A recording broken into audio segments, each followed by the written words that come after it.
morning, students. Good morning, ma'am. Good morning. So let's start our today's class. What we have completed yesterday?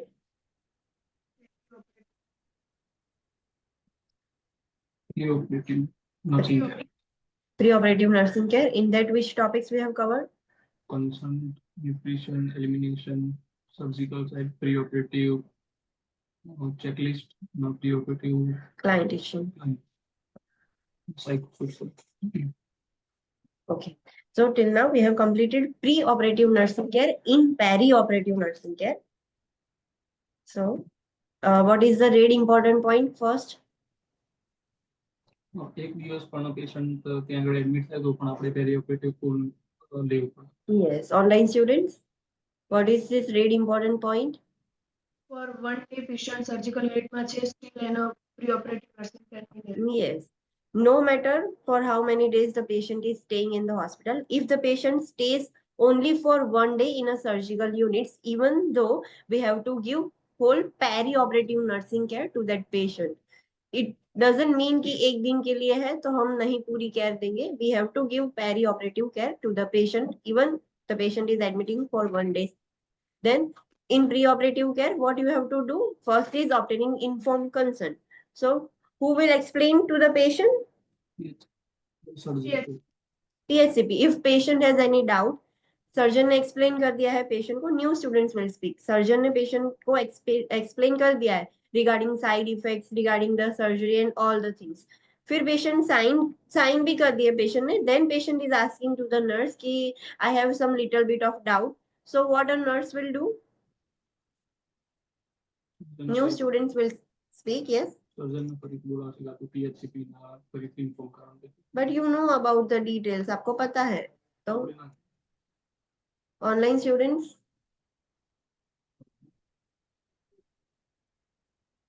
new students, what you will do? What a nurse should do? Nurse know the information. That is very basic information. The nurse knows about that.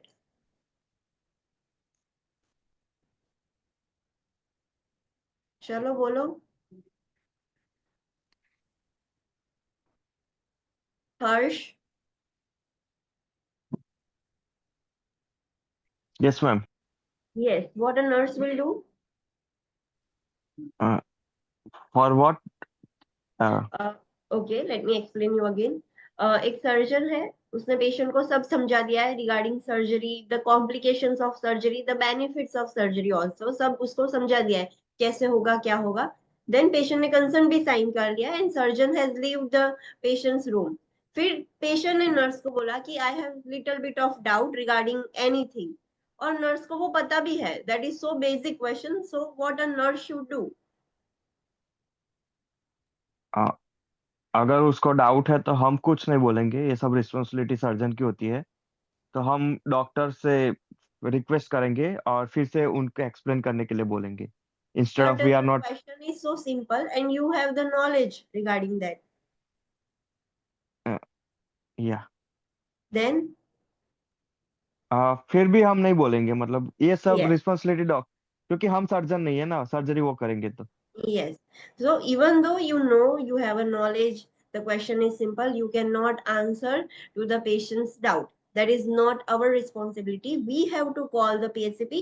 We have to make sure that patient has no doubts. हमें उतना ensure रहना है कि patient को कोई doubt ना हो, patient को सब समझ आ जाए. But for that we have to inform the PHCP कि पेशेंट को डाउट है. पीएचसीपी को और सर्जन को नहीं पता होगा. So we have to call them and ask them to explain the client again. We cannot explain the client. Okay, then what we have completed in obtaining consent. और उसमें क्या देखा था हमने? कौन consent दे सकता है, कौन नहीं दे सकता. Then what we have to do if the client cannot give the consent? Under 80 હોય consent ના લઈ મતલબ Yes, we cannot take the consent from minors. So minors नहीं देंगे तो कौन देगा behalf of them? Parents. Their parents or legal guardian जिनके साथ वो रह रहे हैं. Then can you take consent from semi-conscious or the client who is under the influence of drugs?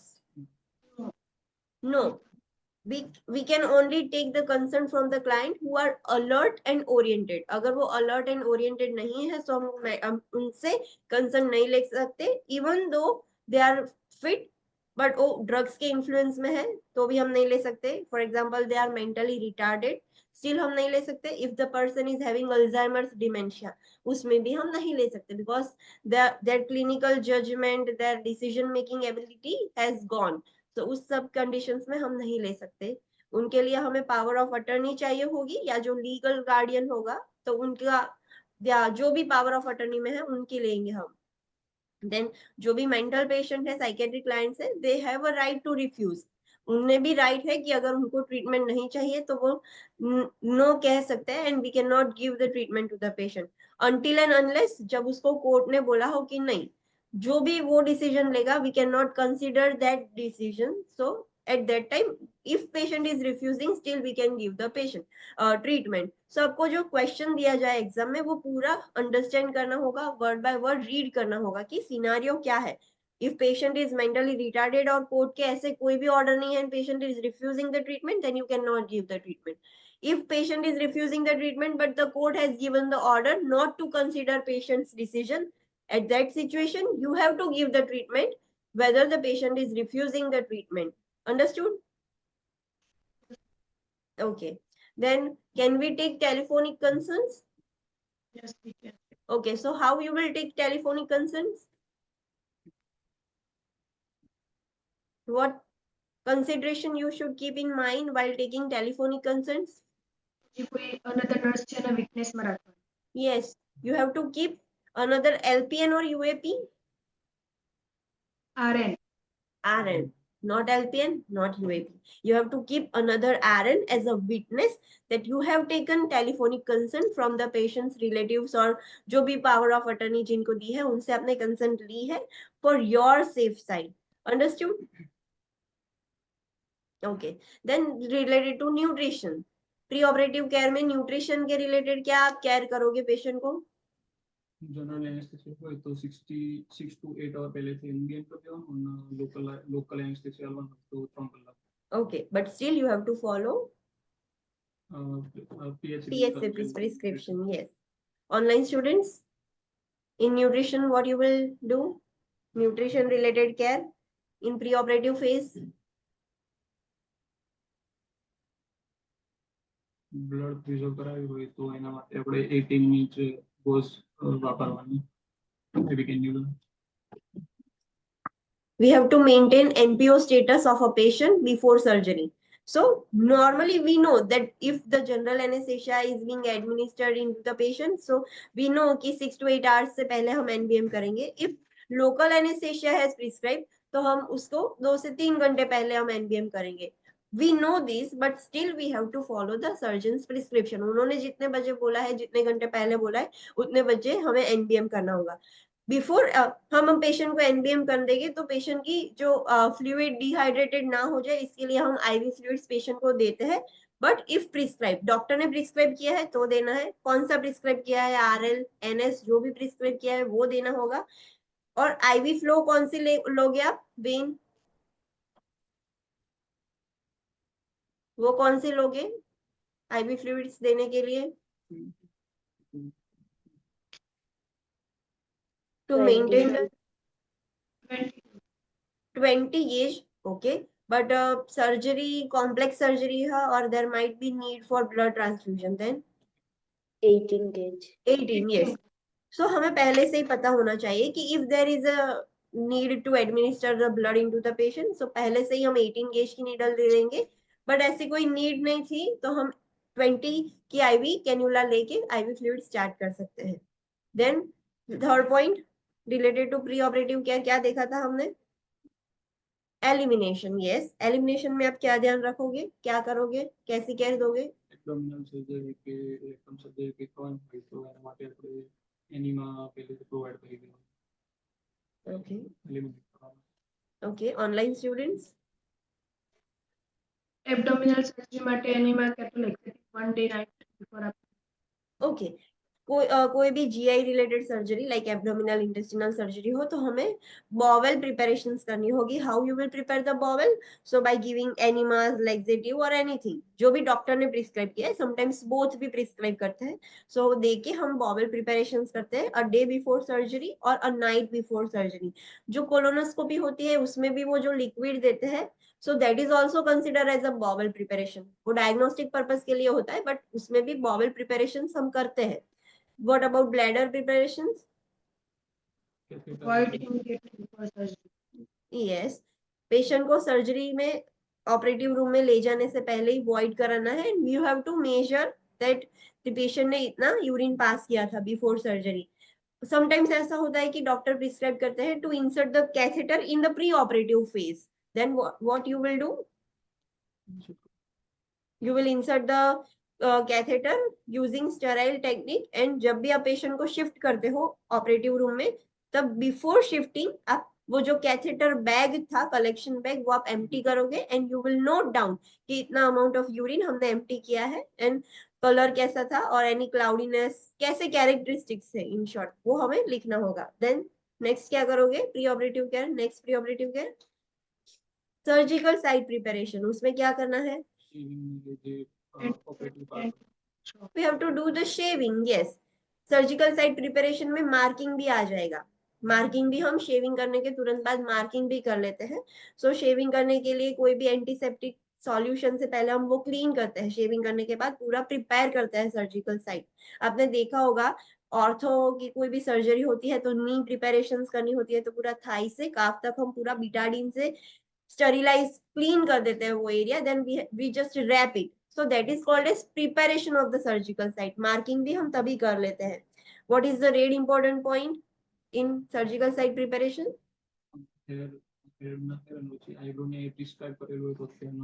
Yes. We cannot unnecessarily shave the hairs and eyebrows. If it is prescribed to shave the hair and eyebrows, then and then only we will shave that part. और उसमें भी हमें देखना होगा कि कितना शेव करने के लिए बोला है, ज्यादा है या कम है. Understood?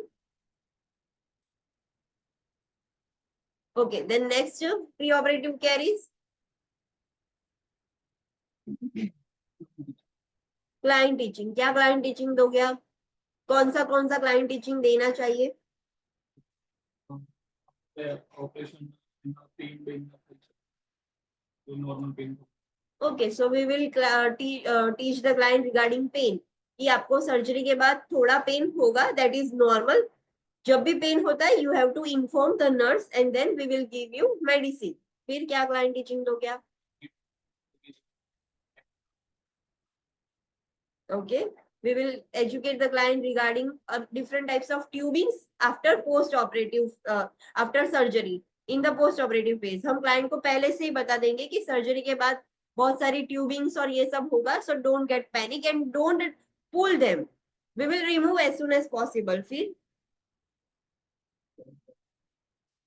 yes, we will demonstrate how to use the PCA pump, patient controlled analgesia pump. वो कैसे यूज करना है, क्या करना है, वो हम पेशेंट को सिखाएंगे. Who can use the PCA pump? Patient's relative can push the button. No, only patient. Nurse? No. No, only patient. Nurse भी नहीं कर सकती. Remember this thing. फिर क्या हो गया education? More invasive pain techniques.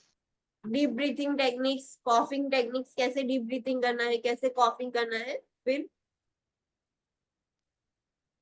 For pain, non-pharmacological techniques. Yes, हम patient को बोलेंगे कि जब भी आपको पेन हो ना हो तब भी आप नॉन फार्मेकोलॉजिकल मेथड यूज करो. एंड आपको लगे कि हाँ अभी पेन स्टार्ट हो रहा है तब भी initially non pharmacological method use करो.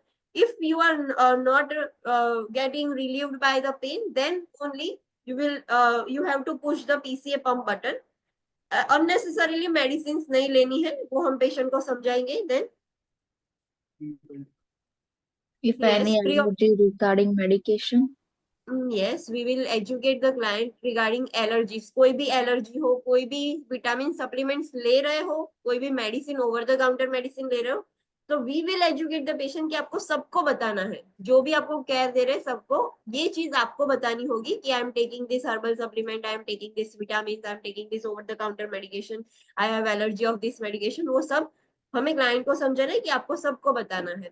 Then what you have said, yes, हमें क्लाइंट को वो भी बोलना होगा कि you have to stop the smoking before 24 hours of the surgery. फिर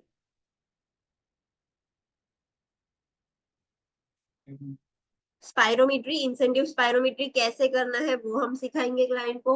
फिर foot exercise, foot and leg exercise कैसे करनी है to prevent the DVT, DVT. और deep breathing, coughing, incentive spirometry किसके लिए करवाते हैं? atelectasis, pneumonia, to prevent atelectasis, pneumonia. Okay, फिर क्या सिखाओगे आप?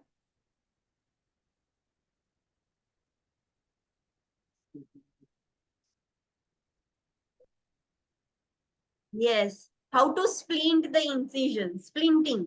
जब भी डीप ब्रीथिंग करो, कॉफिंग करो, तो कैसे इंसिजन स्प्लिंट करना है कि इंसिजन सेपरेट ना हो जाए, तो वो स्प्लिंटिंग करना भी आप सिखाओगे। Okay, then psychology, psychosocial preparation, उसमें आप क्या करोगे? identify level of anxiety, identify the level of anxiety, patient को कितना डर लग रहा है, कितना एंशियस है, वो हमें आइडेंटिफाई करना है। Then we have to reduce the anxiety of patient.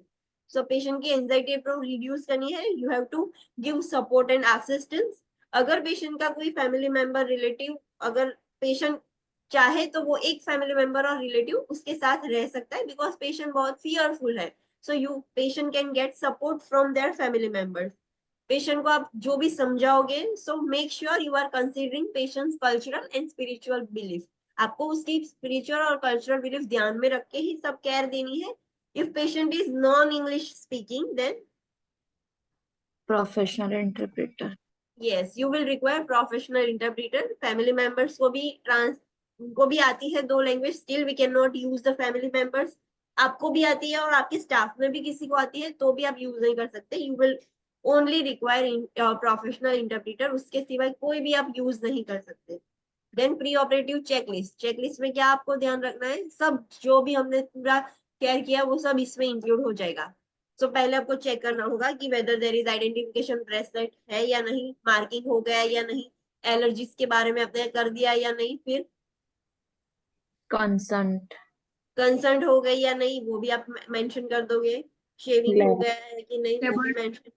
laboratory visit, blood yes, cross laboratory results, laboratory test हो गए हैं और मेक श्योर कि उसकी रिजल्ट्स भी आ गई है, पेशेंट के फाइल में होनी चाहिए। Then if blood transfusion is needed तो हाँ, ब्लड ट्रांसफ्यूजन की रिक्वायरमेंट हो तो क्रॉस मैचिंग, ब्लड ग्रुपिंग, सब वो प्रिजर्वेशन, जो ब्लड बैंक का रिजर्वेशन हो वो भी हो जाना चाहिए। कितने रिजर्व किया है वो भी आपको मेंशन करना होगा कि इतने ब्लड बैंक्स रिजर्व किए हैं। डॉक्टर्स की कोई स्पेशल कंसिडरेशंस हो कि लाइक ऐसा करना है, ये करना है, तो वो भी आपको फुलफिल करनी होगी। देन MBM, एनबीएम है, कितने बजे से एनबीएम है, लास्ट क्या खाया था, वो सब आपको मेंशन करना होगा। jewelry remove, यस, पेशेंट की ज्वेलरी, नेल पॉलिश, जो भी डेंचर्स, हेयरपिन प्रोसेस है वो सब रिमूव करना होगा। લાસ્ટ ટાઈમ પેશન્ટ ક્યારે ખાધું અને શું ખાધું yes, we have to mention कि लास्ट मील क्या थी, कितने बजे ली थी, एनबीएम रिलेटेड हम मेंशन करना होगा। monitor documented before surgery, yes, monitor vital science before surgery, जो भी वाइटल साइंस है वो हमें मेंशन करने होंगे। પ્રી ઓપરેટિવ મેડિકેશન જે આપી હતી यस, प्री ऑपरेटिव जो भी मेडिकेशन थी, एंटीबायोटिक्स से, स्टीरॉइड से, जो भी थे, आईवी फ्लूइड्स जो भी था वो हमने दे दिया। Yes, okay. फिर बॉवल प्रिपरेशन कितने बजे किया था, patient has pass the stool और नॉट, आपने रात को एनिमा और लेक्सेटिव दे दिया पर पेशेंट को स्टूल पास हुआ कि नहीं वो भी मेंशन करना होगा। So related to bowel preparation, bladder preparation, patient को सर्जरी से पहले वॉइड करवाया, सो वो सब आपको मेंशन करना होगा इन द चेकलिस्ट। कौन से मेडिकल प्रॉब्लम्स पेशेंट को है जिसकी वजह से रिस्क बढ़ जाता है सर्जरी में। तो वो जो मेडिकल प्रॉब्लम्स है उसकी भी हिस्ट्री आपको चेकलिस्ट में फिल अप करनी होगी। That patient is having diabetes, patient is having hypertension, patient is having haemophilia और एनी ब्लीडिंग डिसऑर्डर्स। तो जैसे ये जो हमने बॉक्स 15.3 में जो भी डिसऑर्डर्स लिखे थे उसमें से पेशेंट को कोई भी डिसऑर्डर हो तो हमें वो मेंशन करना होगा, because this disease is increase the risk in the surgery, से सर्जरी का रिस्क बढ़ जाएगा। फिर मेडिकेशंस रिलेटेड देखा था कि जो भी मेडिकेशंस पेशेंट ले रहा है उसकी वजह से क्या इफेक्ट हो सकते हैं on the surgery. So what is कौन सी मेडिकेशन थी और क्या इफेक्ट थे?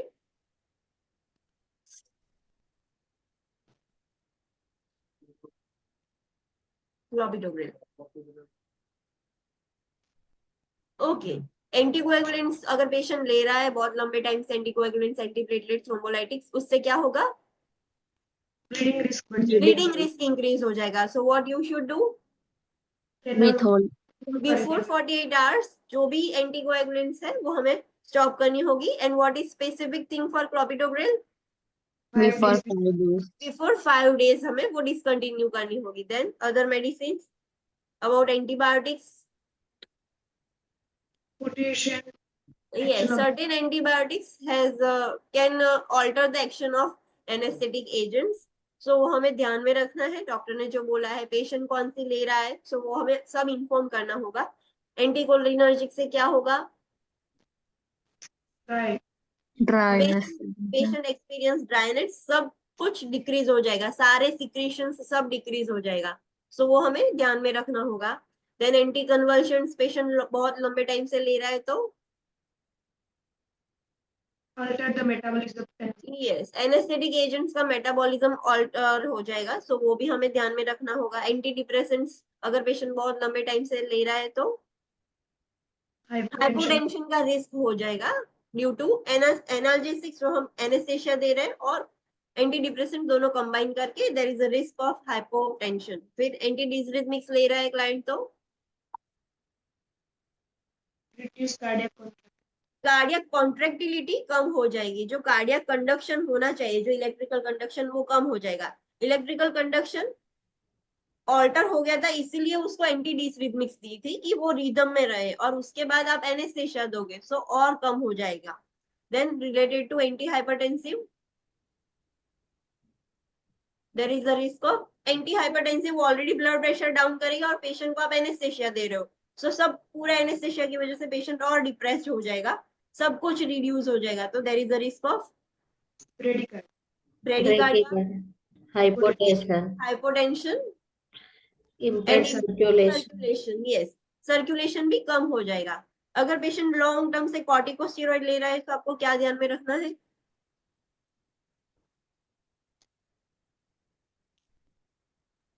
Steroids નો ડોઝ વધારવાનો because of stress. यस, जब भी बॉडी स्ट्रेस में होती है तो there is a increase demand of steroids and insulin.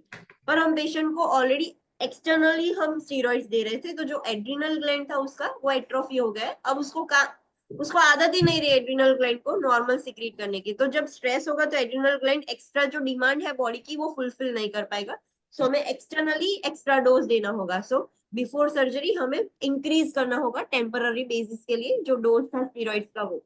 Diuretics की वजह से क्या हो सकता है? Electrolytic imbalance balance. हो सकता है, so we have to keep in mind also herbal substances. Interact with anesthesia and Yes. other We know herbal substances बहुत medications के साथ interact करते हैं, so we should know कि कौन से herbal substance कब हमें बंद करना है at specific time before surgery, और सबको पता होना चाहिए कि patient ये herbal supplements ले रहा है। फिर इंसुलिन इंक्रीज करोगे या decrease? according to According to situation. situation. According to situation. Yes, patient को आपने एनबीएम कर दिया है, पेशेंट को कुछ भी फ्लूइड कुछ भी नहीं दिया, तो ऐसे टाइम पर इंसुलिन क्या करोगे आप? Decrease करें. डिक्रीज करेंगे। यस, अगर पेशेंट को आपने फ्लूइड्स दिए हैं उसमें डेक्सट्रोज दिया है और पेशेंट स्ट्रेस में है, तब ऐसे टाइम पर क्या करोगे? Increase. Increase the dose of insulin. Yes, so it depends on the situation. आपको क्वेश्चन पढ़ना है, क्वेश्चन में क्या सिनेरियो है, according to that you have to select the answer. फिर प्री ऑपरेटिव मेडिकेशंस हमने देखा था कि सारी मेडिकेशंस देनी है। What is the red important point?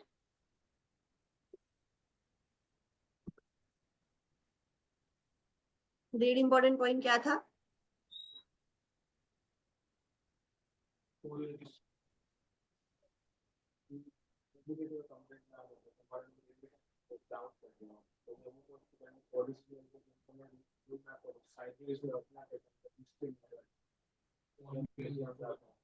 Okay, online students, what is the read important point?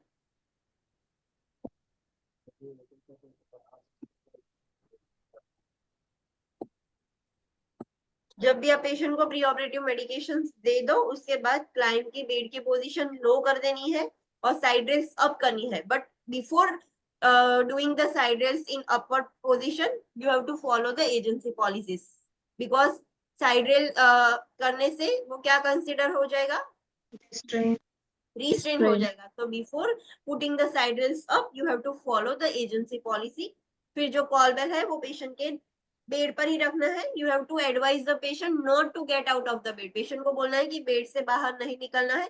whenever there is a need you have to press the call bell and you have to call for the assistance. कोई आपको help करने के लिए आ जाएगा, whether UAP, LPN और RN, जिसकी भी need होगी वो आ जाएंगे.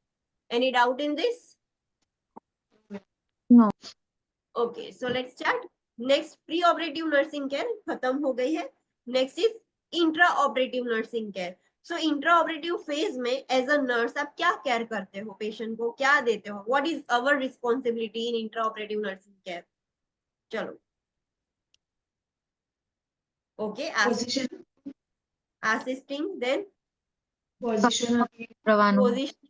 Yes, then In operating room, nurse confirm करसे client yes, identification. yes. Confirming client, then બીજું શું કન્ફર્મ કરવાનું હોય? Surgical site. Side, right side है या नहीं. इट कैन हैपन कि जो वार्ड की नर्स थी उसने शिफ्ट किया, उसने गलती से रॉन्ग लेग में मार्किंग कर दिया. तो you have to again confirm the site कि पेशेंट को यही लिम्ब में सर्जरी है. So you have to confirm the site in intra operative phase also. Then Check for IV consent, physical examination, and all these things. Concern, जो भी pre operative checklist आपको fill करके जो दिया है नर्स ने, वो आपको सब चेक करना है कि सारे डॉक्यूमेंट्स, कंसर्ट, लैब वैल्यूज, जो भी लैब टेस्ट है, रेडियोलॉजिकल टेस्ट है, is all this things present in the file और नॉट, वो सब आपको क्रॉस चेक करना है. फिर IV line. IV line, yes, अगर नहीं ली तो लेनी होगी. ली गई है सो कंप्लीट है या नहीं वो चेक करना है. Which medication given before pre-operative? Yes, कौन सी मेडिसिन दी है वो सब आप चेक करोगे, क्रॉस वेरीफाई करोगे. आईवी फ्लूइड है तो कौन सा दिया गया है, बराबर है या नहीं, वो सब आपको क्रॉस वेरिफिकेशन सब प्री ऑपरेटिव फेज के बाद करना है. पेशेंट इंट्रा ऑपरेटिव फेज में, पेशेंट अभी प्री ऑपरेटिव रूम में है. यू नो कि ऑपरेटिव रूम से पहले एक प्री ऑपरेटिव रूम होता है, वहां पर सब चेक हो जाता है. अगर एनेस्थेशिया की रिक्वायरमेंट हो तो वहीं पे ही दिया जाता है. सो वो सब आप इंट्रा ऑपरेटिव फेज में करोगे. Okay, so let's study about care in the intraoperative phase. So arrival in the operating room. Operating room में patient को जब भी shift किया गया है तो at that time what you will do? So guidelines to prevent the wrong site and wrong procedure surgery. Yes, make sure कि wrong site पे और wrong surgery ना हो जाए patient पर. So वो हमें proper उसकी guidelines देखते हैं कि कैसे हम prevent कर सकते हैं wrong site and wrong procedure और wrong surgery. So the surgeon meets with the client in the preoperative area and uses a surgical marking pen to mark the operative site. हमने पेशेंट को operating room में, operation theatre में transfer कर दिया है, but operation theatre में भी pre operative room होता है. सो वहां पर सर्जन आएगा, कंफर्म करेगा और मार्किंग फिर से करेगा कि दिस इज द लिम्ब और this is the part where the surgeon has to perform the surgery. In the operating room, the nurse and surgeon ensures and reconfirm that the operative site has been appropriately marked. अभी patient को pre operative room में रखा था, फिर उसको operation theatre में, OT room में ही shift कर दिया. जब भी आप ऑपरेटिंग रूम में शिफ्ट करते हो पेशेंट को, तभी अभी आपने मेडिसिन एनेस्थेसिया नहीं दिया है, पेशेंट अलर्ट है, तब फिर से जो नर्स है, जो सर्जन को असिस्ट करने वाली है, वो नर्स और सर्जन फिर से एंश्योर करेंगे, रिकन्फर्म करेंगे कि हमने प्रॉपरली मार्क किया है, यही लेग पर है सर्जरी, फिर से एंश्योर करना है. Just before starting the surgical procedure, a timeout is conducted with all members of the operative team present to identify a correct client and appropriate surgical site again. अभी patient को room में लाया था, operating table पर है patient अभी, तब आपने कंफर्म किया, फिर just before starting the procedure patient को एनेस्थेशिया दे दिया, पेशेंट को पोजीशन दे दी, सब प्रिपेयर कर लिया, अब सर्जरी स्टार्ट होने वाली है, उससे जस्ट थोड़ी सेकंड से पहले डॉक्टर टाइम आउट ऐसे कंसीडर अनाउंस करेंगे। टाइम आउट अनाउंस करने के बाद आपको सबको, जितने भी स्टाफ है वहां पर, सबको कंफर्म करना है कि सेम पेशेंट है और सेम सर्जिकल साइट है, अप्रोप्रिएट पेशेंट और अप्रोप्रिएट सर्जिकल साइट है, वो तीसरी बार भी कंफर्म करना है हमें। When the client arrives in the operating room, the operating room nurse will verify the identification bracelet with the client's verbal response and will review the client's chart. First जो ABC point थे वो किसके लिए थे? To prevent the wrong site and wrong surgery. वो हो गया। उसके बाद हमें सेकेंड पॉइंट है कि कंफर्म करना है कि सेम क्लाइंट है या नहीं। तो जब भी आप पेशेंट को ऑपरेटिव रूम में शिफ्ट करते हो तो जो नर्स रिसीव कर रही है या जो भी केयर दे रही है पेशेंट को, वो आइडेंटिफिकेशन ब्रेसलेट में पेशेंट का नाम पड़ेगी और पेशेंट को भी पूछेगी what is your name and confirm कि दोनों सेम है या नहीं। कई बार ऐसा हो जाता है पेशेंट का नाम अलग हो और रॉन्ग आइडेंटिफिकेशन ब्रेसलेट हो, so we have to confirm कि दोनों सेम है। The client's record will be checked for completeness and reviewed for informed consent, forms, history and physical examination, allergic reaction information. जो भी वो वार्ड वाली nurse थी जिसने ओवर दिया था सर्जिकल ऑपरेटिव नर्स को, सो वो अब सारी चेकलिस्ट चेक करेगी कि हाँ सब कंप्लीट है या नहीं, इन्फॉर्म कंसेंट है या नहीं, सारी हिस्ट्री लिखी गई है या नहीं, एलर्जिक रिएक्शन के लिए इंफॉर्मेशन है या नहीं, पेशेंट की वाइटल्स लिखे हैं या नहीं प्रॉपरली, पेशेंट के एनबीएम स्टेटस मेंशन है या नहीं, जो भी हमने प्री ऑपरेटिव चेकलिस्ट जो था वो सब वेरीफाई करेगी। कंप्लीटनेस के लिए वो चेक करेगी nurse in the intra operative room. The surgeon prescription will be verified and implemented. Surgeon का प्रिस्क्रिप्शन भी वेरीफाई होगा कि हाँ डॉक्टर ने बोला था मेरोपेनमी एंटीबायोटिक देना है और इतना ग्राम इतने अमाउंट में देना है, तो वो नर्स ने सेम अमाउंट में दिया है। डॉक्टर ने बोला था 1000 ml NS स्टार्ट करना है, सो शी विल चेक कि हाँ जो भी नर्स ने मुझे ओवर दिया है उससे 1000 ml NS ही स्टार्ट किया है, 500 या कुछ RL ऐसा कुछ स्टार्ट नहीं किया है, सो वो सब हमें वेरीफाई करना होगा। The IV line may be initiated at this time और in the pre operative area if prescribe. हाँ अगर डॉक्टर ने बोला हो, समटाइम्स आपने देखा होगा कि कुछ पेशेंट को डायरेक्टली शिफ्ट कर देते हैं विदाउट टेकिंग IV लाइन। सो IV लाइन कब लोगे? इन द ऑपरेटिंग रूम में भी प्री ऑपरेटिव एरिया होता है, वहां पर IV लाइन ली जा नॉर्मली लेते हैं, और अगर पहले से ही प्रिस्क्राइब किया हो तो प्री ऑपरेटिव फेज में ही हम ले लेते हैं, तो अगर ना हो तो हम इंट्रा ऑपरेटिव केयर में भी IV लाइन ले सकते हैं। The anesthesia team will administer the prescribed anesthesia, और anaesthesia sometimes pre operative area में भी दिया जाता है और समटाइम्स ओटी टेबल पे भी दिया जाता है। So depending on the need जो एनेस्थेशिया टीम है वो पेशेंट को एनेस्थेशिया देगी। What is the red important point for you?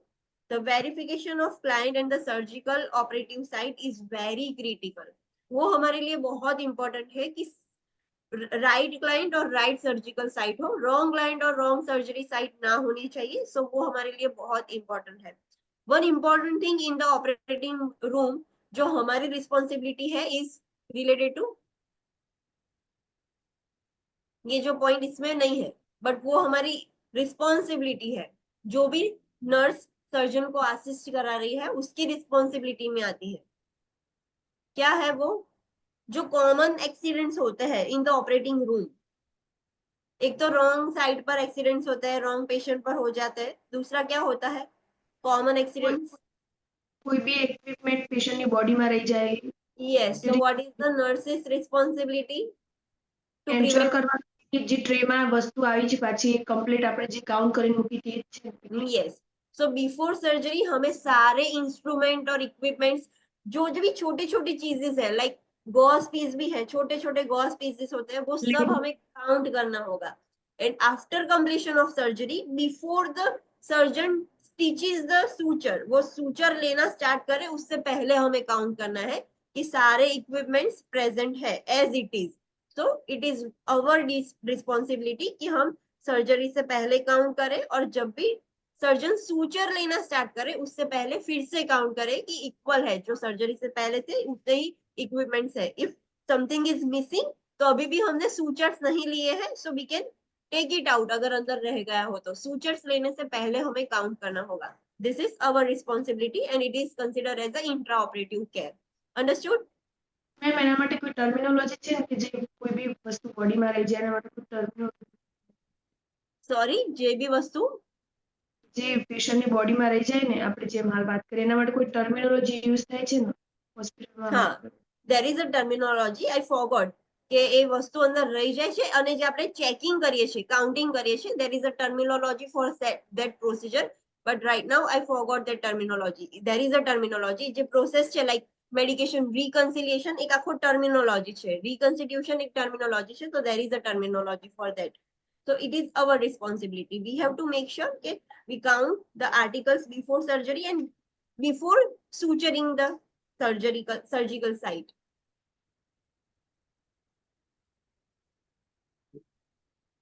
Okay, so this is all about intraoperative care.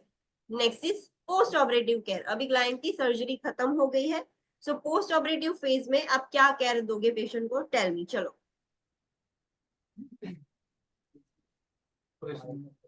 First of all the vitals. Patient को जब भी आप receive करते हो तब वाइटल्स लेते हो, then How much tubes are present? Sorry, how much? Yes, repeat, how much? Okay, what you have said? તમે શું કીધું? કઈ ટ્યુબ પ્રેઝન્ટ છે? Yes, tubings.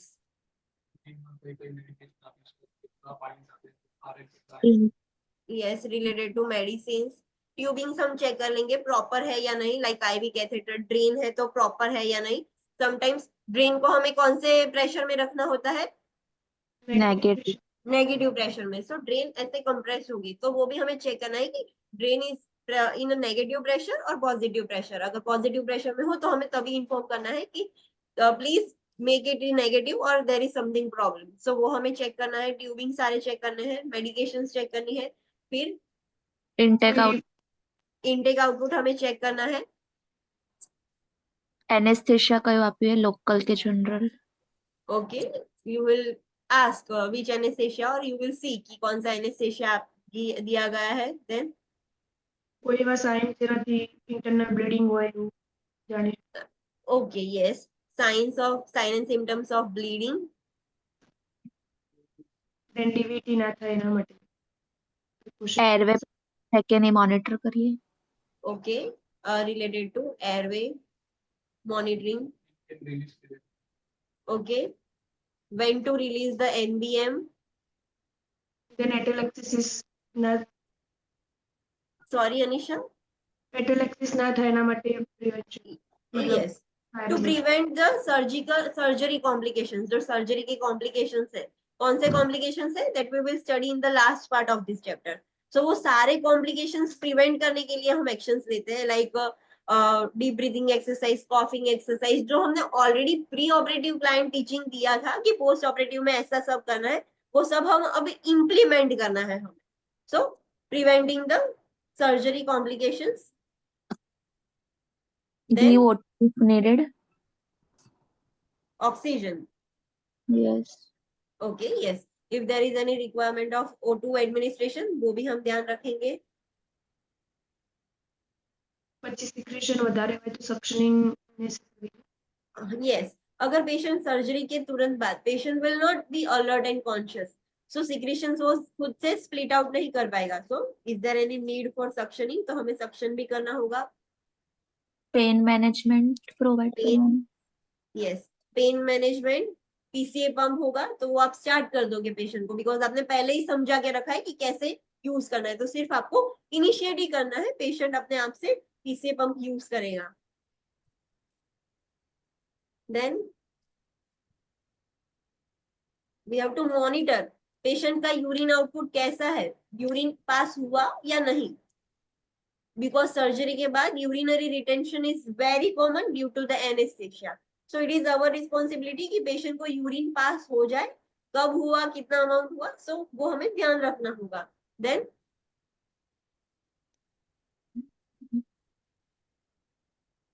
पेशेंट को एम्बुलेशन करवाना होगा सर्जरी के बाद। Patient depending on the patient condition, patient को कौन सी सर्जरी करवाई है, माइनर सर्जरी है तो पेशेंट को एज सुन एज पॉसिबल एम्बुलेट करवाना होगा। अगर ऐसी सर्जरी है कि पेशेंट को बेड रेस्ट ही है, we can not make the patient out of the bed, तो उस टाइम पर एम्बुलेशन नहीं करवा सकते, but leg and foot exercise करवाएंगे। So this are all about post operative nursing care. So let's study.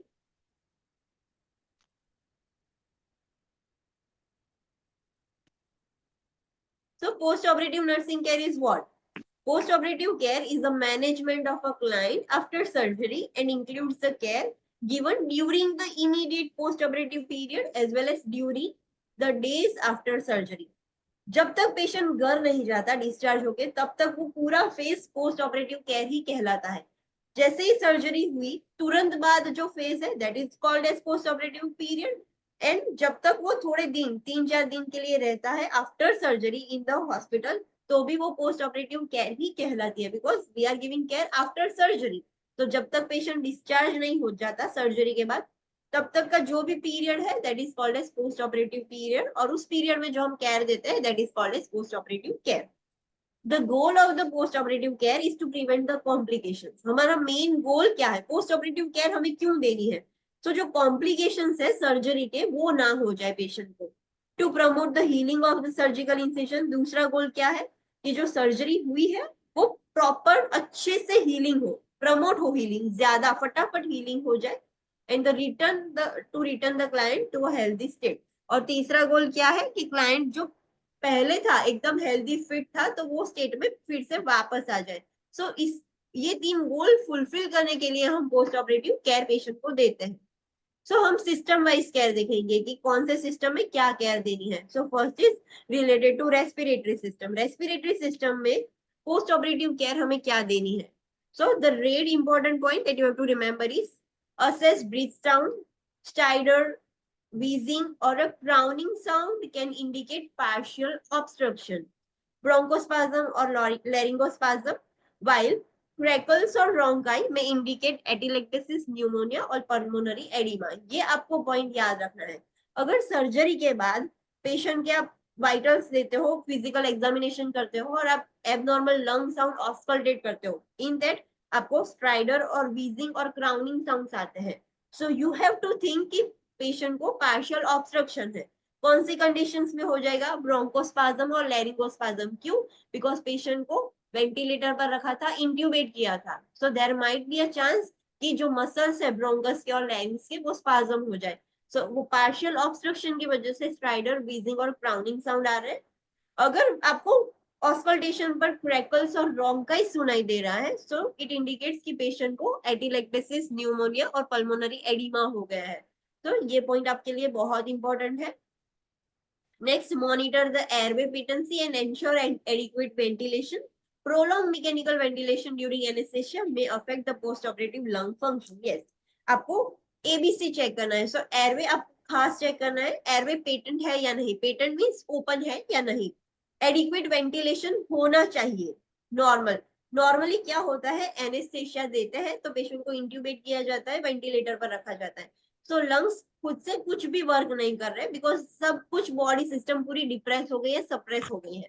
सो जब वेंटिलेटर से पेशेंट को निकालेंगे तो उसके लंग उतने एक्सपांड नहीं होंगे बिकॉज वो स्टेडी स्टेट में थे इन द एनेस्थेसिया। तो उसकी वजह से जो एडिक्वेट वेंटिलेशन होना चाहिए वो अफेक्ट हो जाता है in the post operative period. So वो हमें खास ध्यान रखना है कि वेंटिलेशन कैसा है, एयरवे कैसा है।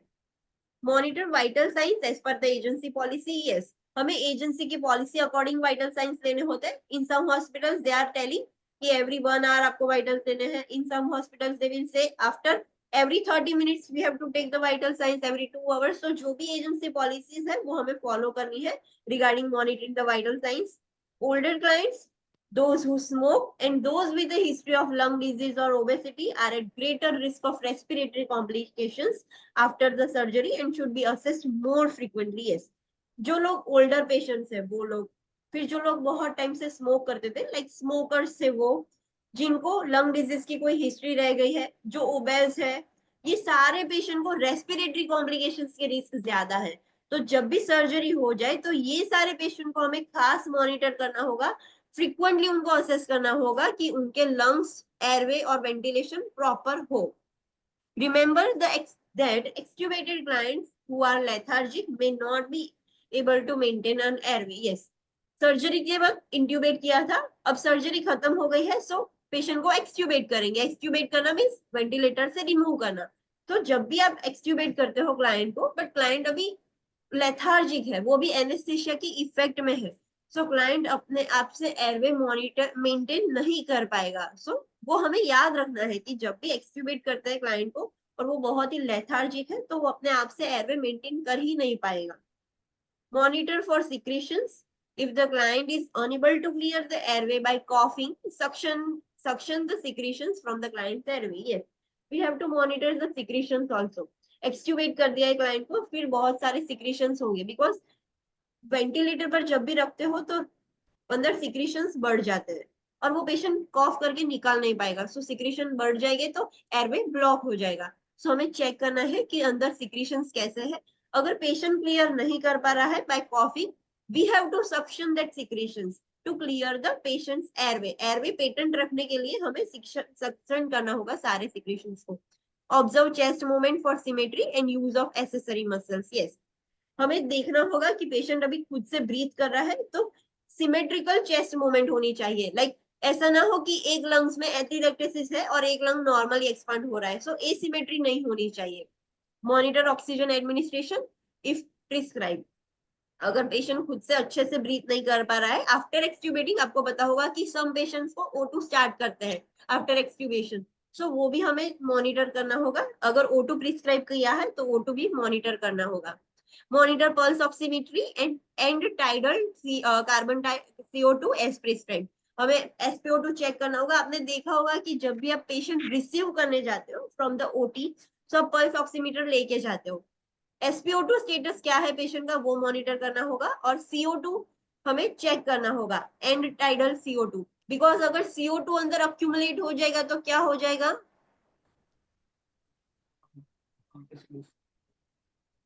CO2 अगर अक्यूमुलेट होगा, CO2 बाहर नहीं आ पाएगा, ऑक्सीजन नहीं जाएगा तो CO2 भी बाहर नहीं आएगा। तो CO2 अगर अंदर ही रह जाए तो पेशेंट को क्या होगा, Hyperventilation.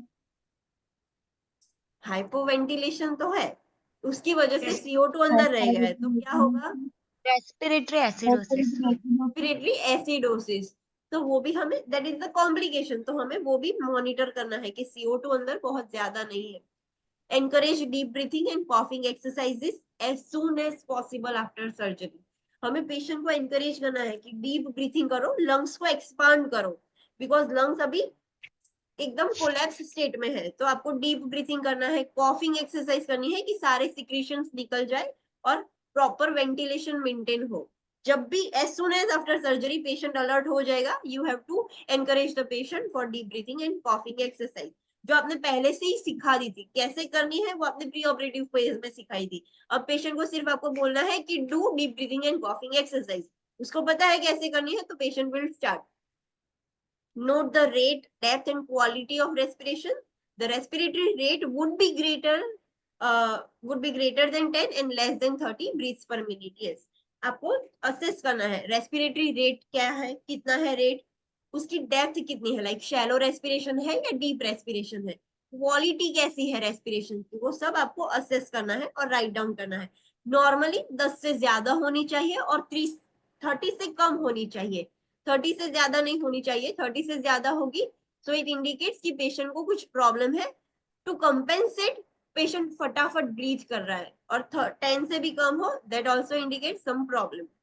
Monitor for the signs of respiratory distress. Respiratory distress means 10 से कम या 30 से ज्यादा, तो that is called as respiratory distress. Atelectasis और अदर रेस्पिरेटरी कॉम्प्लिकेशंस, यस, हमें वो भी मॉनिटर करना है कि रेस्पिरेटरी डिस्ट्रेस तो नहीं है, एटिलेक्टेसिस तो नहीं हो गया, या फिर कोई other complications like pneumonia, hypoxia, hypoventilation, जो भी कॉम्प्लिकेशंस है वो हमें मॉनिटर करनी होगी।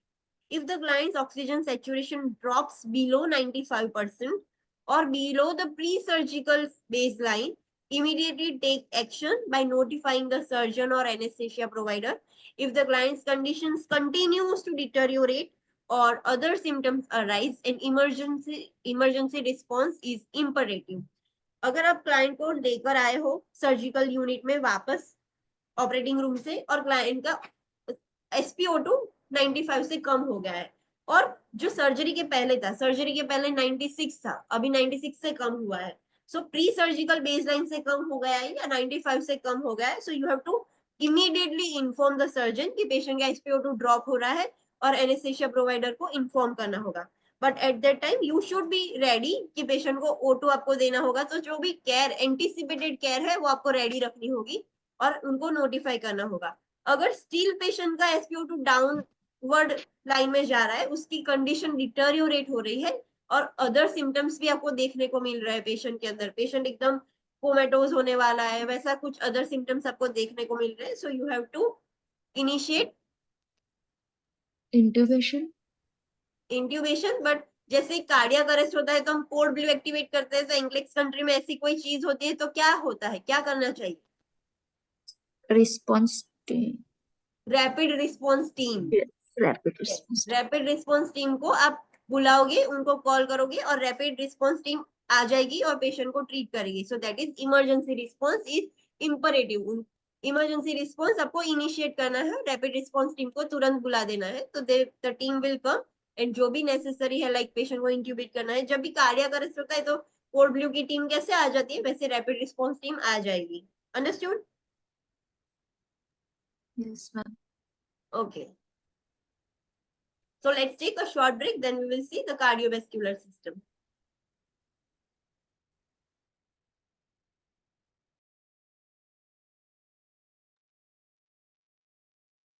Online students, please come back from break. Should we start now? Okay.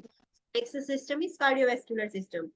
On cardiovascular system, what type of post-operative care you can give to the patient? So first, monitor the circulatory status. Respiratory में हमने airway देख लिया, ABC हम सब check करेंगे, तो अभी circulatory status हमें monitor करना है.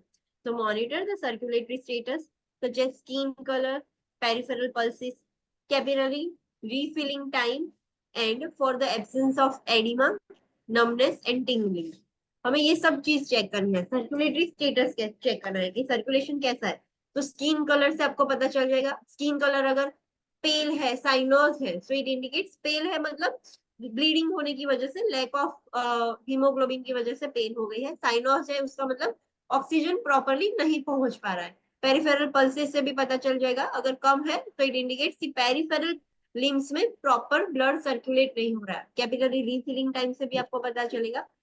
For the absence of oedema, क्यों एब्सेंस ऑफ एडिमा लिखा है?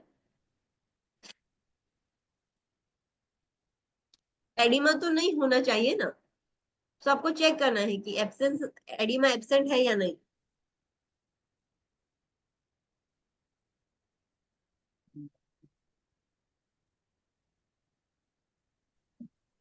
Online side normal.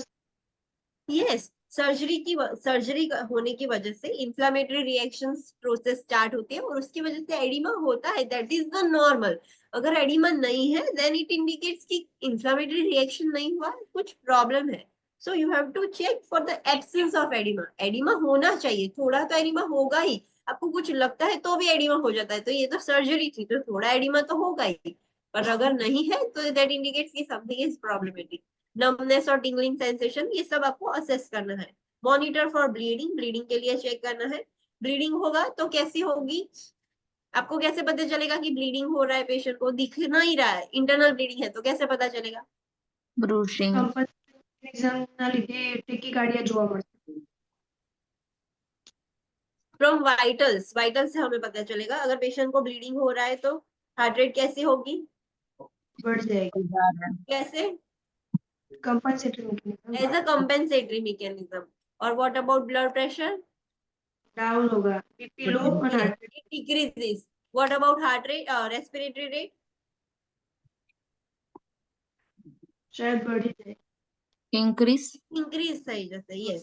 So these vital signs indicates that patient is experiencing bleeding.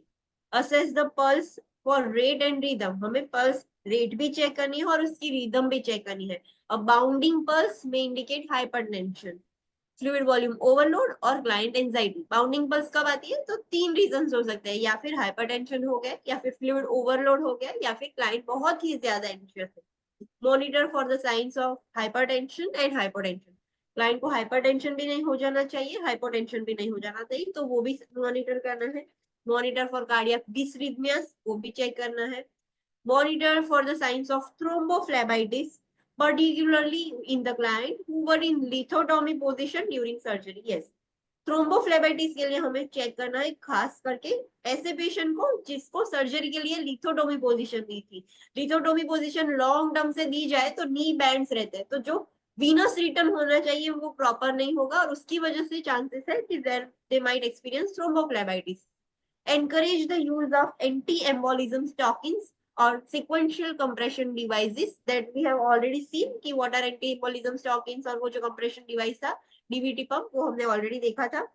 If prescribed to promote the venous return, strengthen the muscle tone and prevent the pooling of blood in the extremities. वो prescribe क्यों करते हैं? कि venous return अच्छे से हो जाए, muscle tone भी स्ट्रेंथन हो, और जो ब्लड पूलिंग था, वीनस स्टेसिस हो जाता था लेग्स में, वो ना हो जाए। Monitor all the clients for VTE risk. What is VTE?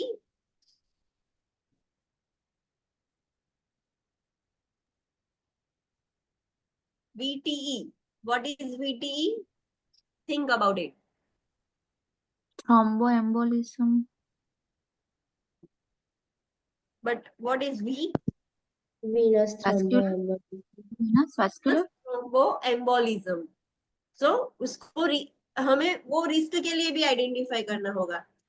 जो पेशेंट बेड रिडन हो, जिसको लॉन्ग टर्म से बेंडिंग नी पोजीशन में रखा गया हो, तो उसको रिस्क ज्यादा है, तो वो हमें मॉनिटर करना होगा कि कौन से पेशेंट को VTE का रिस्क ज्यादा है, वीनस थ्रोम्बोएम्बोलिज्म का, and ensure that prophylactic measures are in place. उसको रिस्क है, अभी हुआ नहीं है, तो हम पहले से ही प्रोफाइलेक्टिक मेजर देंगे। प्रोफाइलेक्टिक मेजर्स मींस एंटीकोगुलेंट आप यस, प्रिवेंटिव मेजर्स हम पहले से ही ले लेंगे कि वो हो ही नहीं। So this measures include anti embolism stockings. हम प्रोफाइलेक्टिक मेजर्स क्या ले सकते हैं? तो एंटी एम्बोलिज्म स्टॉकिंग्स दे सकते हैं, न्यूमेटिक कंप्रेशन डिवाइसेस दे सकते हैं, लेग एक्सरसाइज कर सकते हैं, अर्ली मोबिलिटी कर सकते हैं, और ड्रग थेरापी। ड्रग थेरापी में हम एंटीकोएगुलेंट्स देंगे। तो ये सारे मेजर्स प्रोफाइलेक्टिक मेजर्स है कि होने से पहले ही हम दे रहे हैं कि हुए ही नहीं, पेशेंट को VT रिस्क है, जो VT हो ही ना जाए। So this are the prophylactic measures, तो हमें देना है पेशेंट को। You can give any of the measures. Next is musculoskeletal. Musculoskeletal में आप क्या पोस्ट ऑपरेटिव केयर दोगे? So assess the client for movements of the extremities. Client की एक्सट्रीमिटीज कैसे मूव कर रही है, थोड़ी थोड़ी स्टार्टिंग में लिटिल बिट मूवमेंट होगी, तो अच्छे से मूवमेंट हो रही है या नहीं, वो हमें असेस करना है। Review the surgeon's prescription regarding the client positioning और restriction. This is so important. पूरा एक चैप्टर है पोजिशनिंग पर, एक पूरा चैप्टर है एंक्लेक्स में। कौन सी सर्जरी में, बिफोर सर्जरी कौन सी पोजीशन, ड्यूरिंग सर्जरी कौन सी पोजीशन, आफ्टर सर्जरी कौन सी पोजीशन देनी है, before procedure, during procedure, after procedure कौन सी पोजीशन देनी है। That is so important for us. तो वो हमें खास रिव्यू करना है कि पेशेंट ने क्या, पेशेंट के लिए क्या प्रिस्क्राइब किया गया है बाय द सर्जन, कौन सी पोजीशन देनी है, क्या रेस्ट्रिक्शंस है, which position we can not give to the patient, वो सब हमें फॉलो करना होगा। Encourage ambulation if prescribed. Before ambulation, instruct the client to sit at the edge of the bed with the feet supported to assume the balance. Yes, हो सके उतना जल्दी ambulation करना है पेशेंट का। अगर रेस्ट्रिक्टेड है तो नहीं करोगे, बट अगर अलाउड है तो हो सके उतना जल्दी एम्बुलेशन करना है। पर पेशेंट को आपको बोलना है कि चलने से पहले, एम्बुलेशन मींस चलने से पहले कैसे बाहर निकलना है बेड से, तो बेड की एज पर पहले बैठना है, और लेग्स जो है, बेड हम लो पोजीशन में रखेंगे तो उसके लेग्स और अच्छे से ग्राउंड को टच हो जाएंगे। तो बेड की एज पर बैठना है, और फीट्स आपको सपोर्ट लेने हैं, और प्रॉपरली पहले बैलेंस करना है खुद को। Then you have to get up from the bed. Unless contraindicated, place the client in a low Fowler's position after the surgery to increase the size of the thorax for lung expansion. अगर contraindicated ना हो तो आप patient को लो Fowler's position में बिठा सकते हो, लाइक हेड अप करके। अगर कॉन्ट्राइंडिकेटेड हो तो हम सुपाइन पोजीशन ही देंगे, बट ना हो contraindicated we can give the sitting position to the patient. तो आपको लो फाउलर्स पोजीशन देनी है। सिटिंग पोजीशन से क्या होगा, जो चेस्ट है वो थोरेक्स एक्सपांड होगा उसकी साइड, तो लंग अच्छे से एक्सपांड हो पाए, इसीलिए सिर्फ हमको लो फाउलर्स या हाई फाउलर्स पोजीशन दे सकते हो depending on the patient tolerance and if not contraindicated. Avoid positioning the post-operative client in the supine position until pharyngeal reflexes have returned. If the client is comatose or semi-comatose, position the client on the sideline. In addition, oral airway may be needed. Yes. अगर ऐसा कोई spine की surgery हो तभी हम patient को supine position देते हैं, अदरवाइज सर्जरी के बाद हम लो फाउलर्स ही देते हैं। So we should avoid the client in giving supine position. जब तक फेरिंजियल रिफ्लेक्सेस है प्रॉपर आ नहीं जाते तब तक सुपाइन पोजीशन नहीं देनी है। क्यों? बिकॉज जो सलाइवरी सिक्रीशंस है, जो म्यूकस सिक्रीशंस है, वो तो प्रोड्यूस हो रहा है और पेशेंट का फेरिंजियल रिफ्लेक्स अच्छा नहीं है, तो उसकी वजह से एस्पिरेशन हो जाएगा। एस्पिरेशन हो जाएगा तो एयरवे ब्लॉक हो जाएगा, तो इसकी वजह से हमें सुपाइन पोजीशन नहीं देनी है। अगर क्लाइंट कोमेटोज है, सेमी कोमेटोज है, तो कैसी पोजीशन दोगे आप? साइड लाइन पोजिशन, कि जो सिक्रीशन है, पेशेंट तो स्वेलो नहीं कर पाएगा, तो जो सारे सिक्रीशन है वो साइड से ही निकल जाए। साइड लाइन के पोजिशन के साथ आपको और क्या देना होगा पेशेंट को? ओरल एयरवे, जो आपने देखा होगा ओरल एयरवे, वो भी आपको रखना होगा कि जिसकी वजह से एयरवे पेटेंट रहे। So this things you have to keep in mind. If the client is unable to get out of the bed, turn the client every 1 to 2 hours unless contraindicated.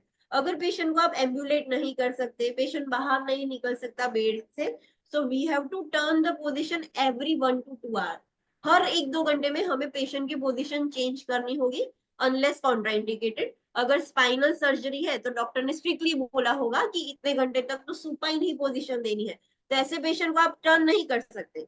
अगर कॉन्ट्राइंडिकेटेड ना हो तभी आपको turn करना है, अगर contraindicated हो तो जैसा है पेशेंट वैसे ही रखना है, बट अगर ना हो तो you have to turn every 1 to 2 hour. अगर ऑप्शन में 3 to 4 आवर लिखा गया है तो will you select that 3 to 4 hour answer?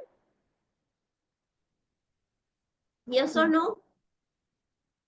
Sometimes No. जो ऐसे क्वेश्चन होते हैं कि आप एक नर्स स्टूडेंट को, नर्सिंग स्टूडेंट को आपको एक्स्ट्रा टीचिंग की जरूरत पड़ी, on which statement you think that extra teaching is required? So वो नर्स ऐसे बोलेगी कि we have to turn the client every 2 to 3 hours. So आपको लगेगा कि yes this is correct but this is wrong. आधी इंफॉर्मेशन करेक्ट थी बट जो इंफॉर्मेशन थी कि 2 to 3 hours, that is wrong. हमें एवरी 1 to 2 आवर चेंज करना है, नॉट एवरी 3 to 4 आवर्स और 2 to 3 hours. Understood? Yes, ma'am. जो ऐसे टाइप के क्वेश्चंस होते हैं फर्दर टीचिंग वाले, उसमें माइनर चेंजेस होते हैं और उसकी मदद से वो स्टेटमेंट रॉन्ग हो जाता है, तो हमें सिलेक्ट करना होता है। तो ये माइनर जो नोट है वो आपको याद रखनी है। Next is neurological system. Neurological system में आपको पोस्ट ऑपरेटिव क्या केयर देनी है? So assess the level of consciousness, patient कितना कॉन्शियस है। We know that patient is recovering from the anaesthesia, but जैसे ही आप पेशेंट को लाओगे तो वो थोड़ा थोड़ा कॉन्शियस होगा, सेमी कॉन्शियस स्टेट में होगा। So we have to assess the level of consciousness, assess the neurological status and compare it to the client's pre-surgical status. अभी पेशेंट का न्यूरोलॉजिक स्टेटस कैसा है और वी हैव टू कंपेयर कि surgery से पहले कैसा था और अभी कैसा है। Sometimes after surgery patient confuse हो जाते हैं, डिसोरिएंटेड हो जाते हैं, सो वो हमें चेक करना होगा। Make frequent attempts to awaken the client until the client fully awakens. Yes, आपको पता होगा कि जब भी आप वाइटल्स लेने जाते हो तो जो भी पेशेंट है लाइक मिस्टर XYZ, आपको आप उनको उठाते हो कि XY, आप जो भी बोलते हो कि mister this, I am the nurse, I am here to take your vitals, आप ऐसे बुला के उनको अवेकन करने की ट्राई करते हो। तो जितना हो सके उतना फ्रीक्वेंटली उनको उठाने का ट्राई करो जब तक कि क्लाइंट फुल्ली अवेक नहीं हो जाता। Orient the client to the environment, client को ओरिएंट कराना होगा because after surgery client will experience little bit of confusion and disorientation. तो आपको उनको ओरिएंट कराना होगा कि आपकी सर्जरी खत्म हो गई, now you are in ICU और you are in this ward, वैसे आपको ओरिएंट कराना होगा। An older adult may take longer than a younger adult to return to the pre-surgical orientation. Yes, जो ओल्डर पीपल होते हैं उनको प्री सर्जिकल जो ओरिएंटेशन था उनमें आने में थोड़ी देर लगेगी compare to the younger adult. वो थोड़ी ज्यादा कंफ्यूज रहेंगे compare to younger adult. Speak in a soft tone. Filter out extraneous noises in the environment. Yes, आप पेशेंट के पास जाते हो, पेशेंट अभी little bit of semi conscious वैसे स्टेट में है, तो आपको सॉफ्ट टोन में बात करनी है. You can not scream on the patient. और जो भी एक्सेसिव नॉइस है वो आपको कम करना है, फिल्टर आउट करना है, बिकॉज उससे पेशेंट इरिटेटेड हो जाएगा. Maintain the client's body temperature and prevent the heat loss by providing the client with warm blankets and raising the room temperature as necessary. आपको पता है कि सर्जरी के बाद, सर्जरी खत्म होने के बाद पेशेंट को ठंडी लगती है, हाइपोथर्मिया हो जाता है. So we have to maintain the client's body temperature. Body temperature हमें मेंटेन करना है, हीट लॉस ना हो. इसके लिए आप क्या करोगे, तो पेशेंट को वार्म ब्लैंकेट्स दोगे, जो रूम टेम्परेचर है वो रेज करोगे. वी नो कि एंग्लेक्स कंट्रीज में इनबिल्ट रूम हीटर्स होते हैं. सो वो जो हीटर्स होते हैं उसका टेम्परेचर हमें बढ़ाना है, तो रूम का टेम्परेचर ऑटोमेटिक बढ़ जाएगा. Evaluate motor function by asking the client to move each extremity. Client का मोटर फंक्शन कैसा है वो हमें चेक करना है. तो कैसे चेक करोगे, पैसिव और एक्टिव रेंज ऑफ मोशन से. एक्टिव कैसे चेक करोगे, we will order the patient कि move your hand, move your leg, तो आप चेक करोगे. और पेशेंट खुद से नहीं कर पा रहा तो आप उठा के मूवमेंट चेक कर रहे हो. So you have to assess the active and passive ROM. Assess the client sensation to touch. Client का सेंसेशन भी चेक करना है. क्लाइंट को आप टच कर रहे हो, so warm, cold, pinch, pain, वैसा सब सेंसेशन हो रहा है या नहीं, वो भी आपको चेक करना होगा in the neurological system. Understood online students? Yes. Okay. Next is temperature control. Temperature control is also essential. वो भी बहुत important है in the post operative phase. So monitor temperature. जब भी patient को आप लेके आते हो in the post operative area और room, आप temperature check करते हो. Older adults are at risk for hypothermia because of age related changes. We know कि जो older adults है उनका metabolism slow हो गया है, उनका जो फैटी जो डिपोजिशन था वो भी कम हो गया है. तो ओल्डर एडल्ट्स को हाइपोथर्मिया बहुत ज्यादा रिस्क है कंपेयर टू यंग एडल्ट्स और एडल्ट्स. मॉनिटर. ओल्डर एडल्ट्स को भी ज्यादा है और पीडियाट्रिक क्लाइंट जो चाइल्ड होते हैं उनको भी हाइपोथर्मिया का रिस्क ज्यादा होता है कंपेयर टू एडल्ट्स. तो उन लोगों में हमें खास ध्यान रखना है कि हाइपोथर्मिया ना हो जाए. Monitor for the signs of hypothermia that may result from anaesthesia, a cool operating room, or exposure of the skin and internal organs during surgery. Hypothermia क्यों होता है आफ्टर सर्जरी के बाद? आफ्टर सर्जरी हाइपोथर्मिया क्यों होता है? What is the rationale for this?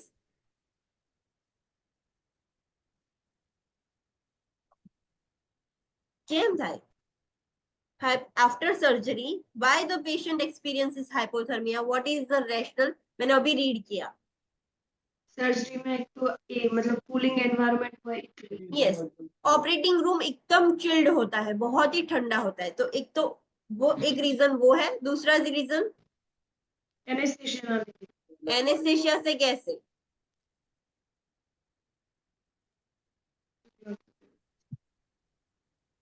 Temperature कौन control करता है बॉडी का? हाइपोथैलेमस. हाइपोथैलेमस.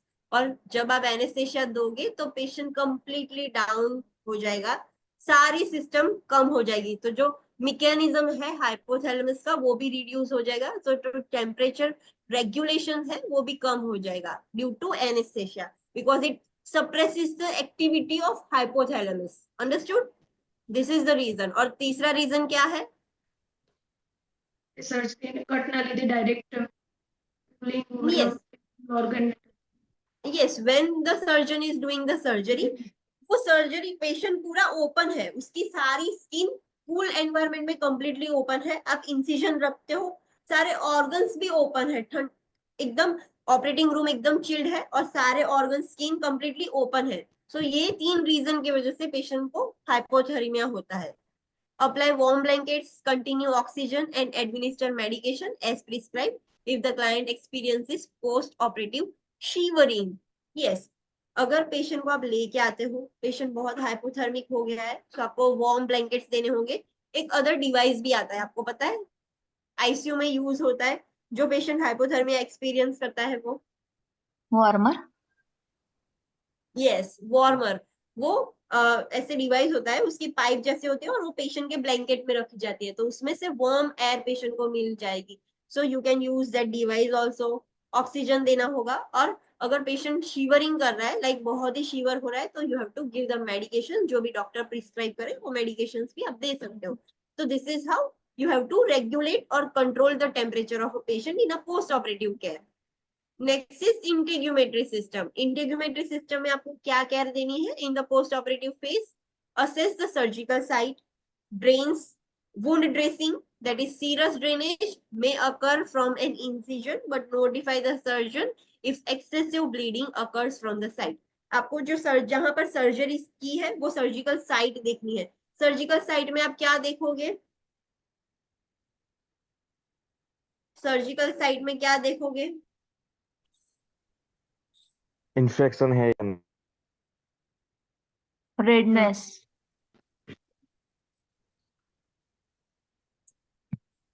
ब्लीडिंग हो रहा है या red, नहीं.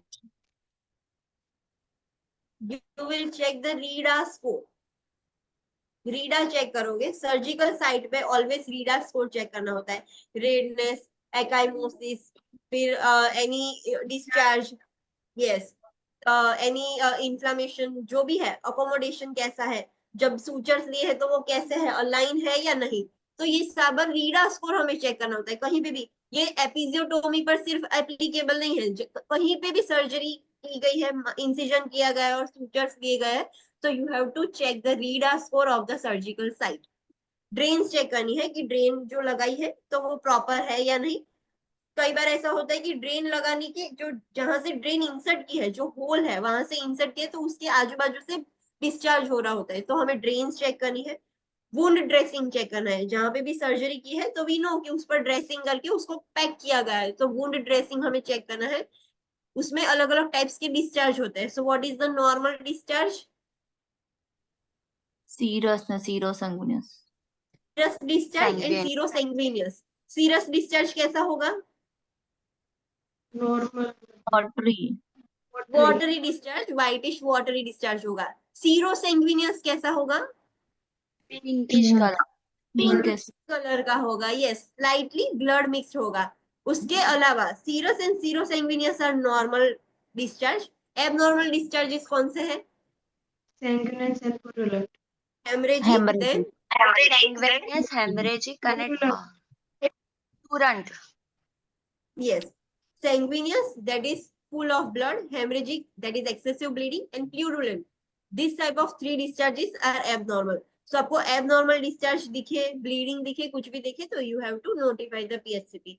So you have to remember all these words कि serous और serosanguineous हो. आपको question में ऐसा ही दिया गया होगा कि after a surgery you are seeing serosanguineous discharge in the patient. So you should think कि this is normal. अगर सेंग्विनियस लिखा है तो यू हैव टू थिंक कि this is something abnormal, bleeding बढ़ रहा है, धीरे धीरे सेंग्विनियस में हेमरेजिक हो जाएगा.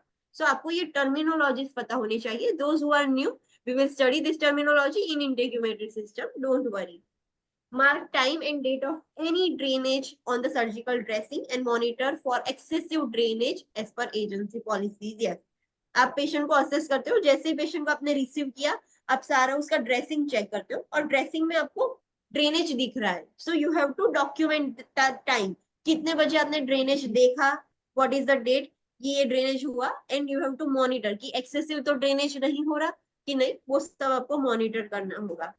Assess the skin for redness, abrasions or breakdown that may have resulted from the surgical positioning. Yes, surgery होती है तो पेशेंट लॉन्ग टाइम से एक ही पोजीशन में रहता है.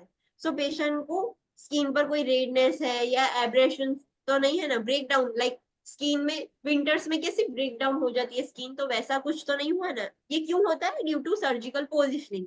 Monitor body temperature and wound for signs of infection. Patient का body temperature हमें चेक करना है. अगर हाइपरथर्मिया हो तो इट इंडिकेट्स कि समथिंग इज एबनॉर्मल, पेशेंट को इन्फेक्शन हो गया है. वुंड में भी चेक करना है साइंस ऑफ इन्फेक्शन. वुंड में क्या चेक करोगे? So there will be so much of redness, purulent discharge, foul smelling wound हो जाएगा. So these are the signs of infection in the wound. Check for drainage and record the amount, colour, consistency and odour. जो भी drainage आ रहा है, जो अभी भी surgery की है, सो ड्रेनेज कितना है, अमाउंट आपको रिकॉर्ड करना है, कलर क्या है, सीरस, सीरोसैंग्विनियस, सैंग्विनियस, क्या कलर है, कंसिस्टेंसी कैसी है, ठीक है, वाटरी है, कैसी है, कल ओडर कैसी है, लाइक प्यूरिलेंट होगा तो फाउल स्मेलिंग ओडर होगी, बाकी ड्रेनेज में कोई ओडर नहीं होती। तो you have to note all this things.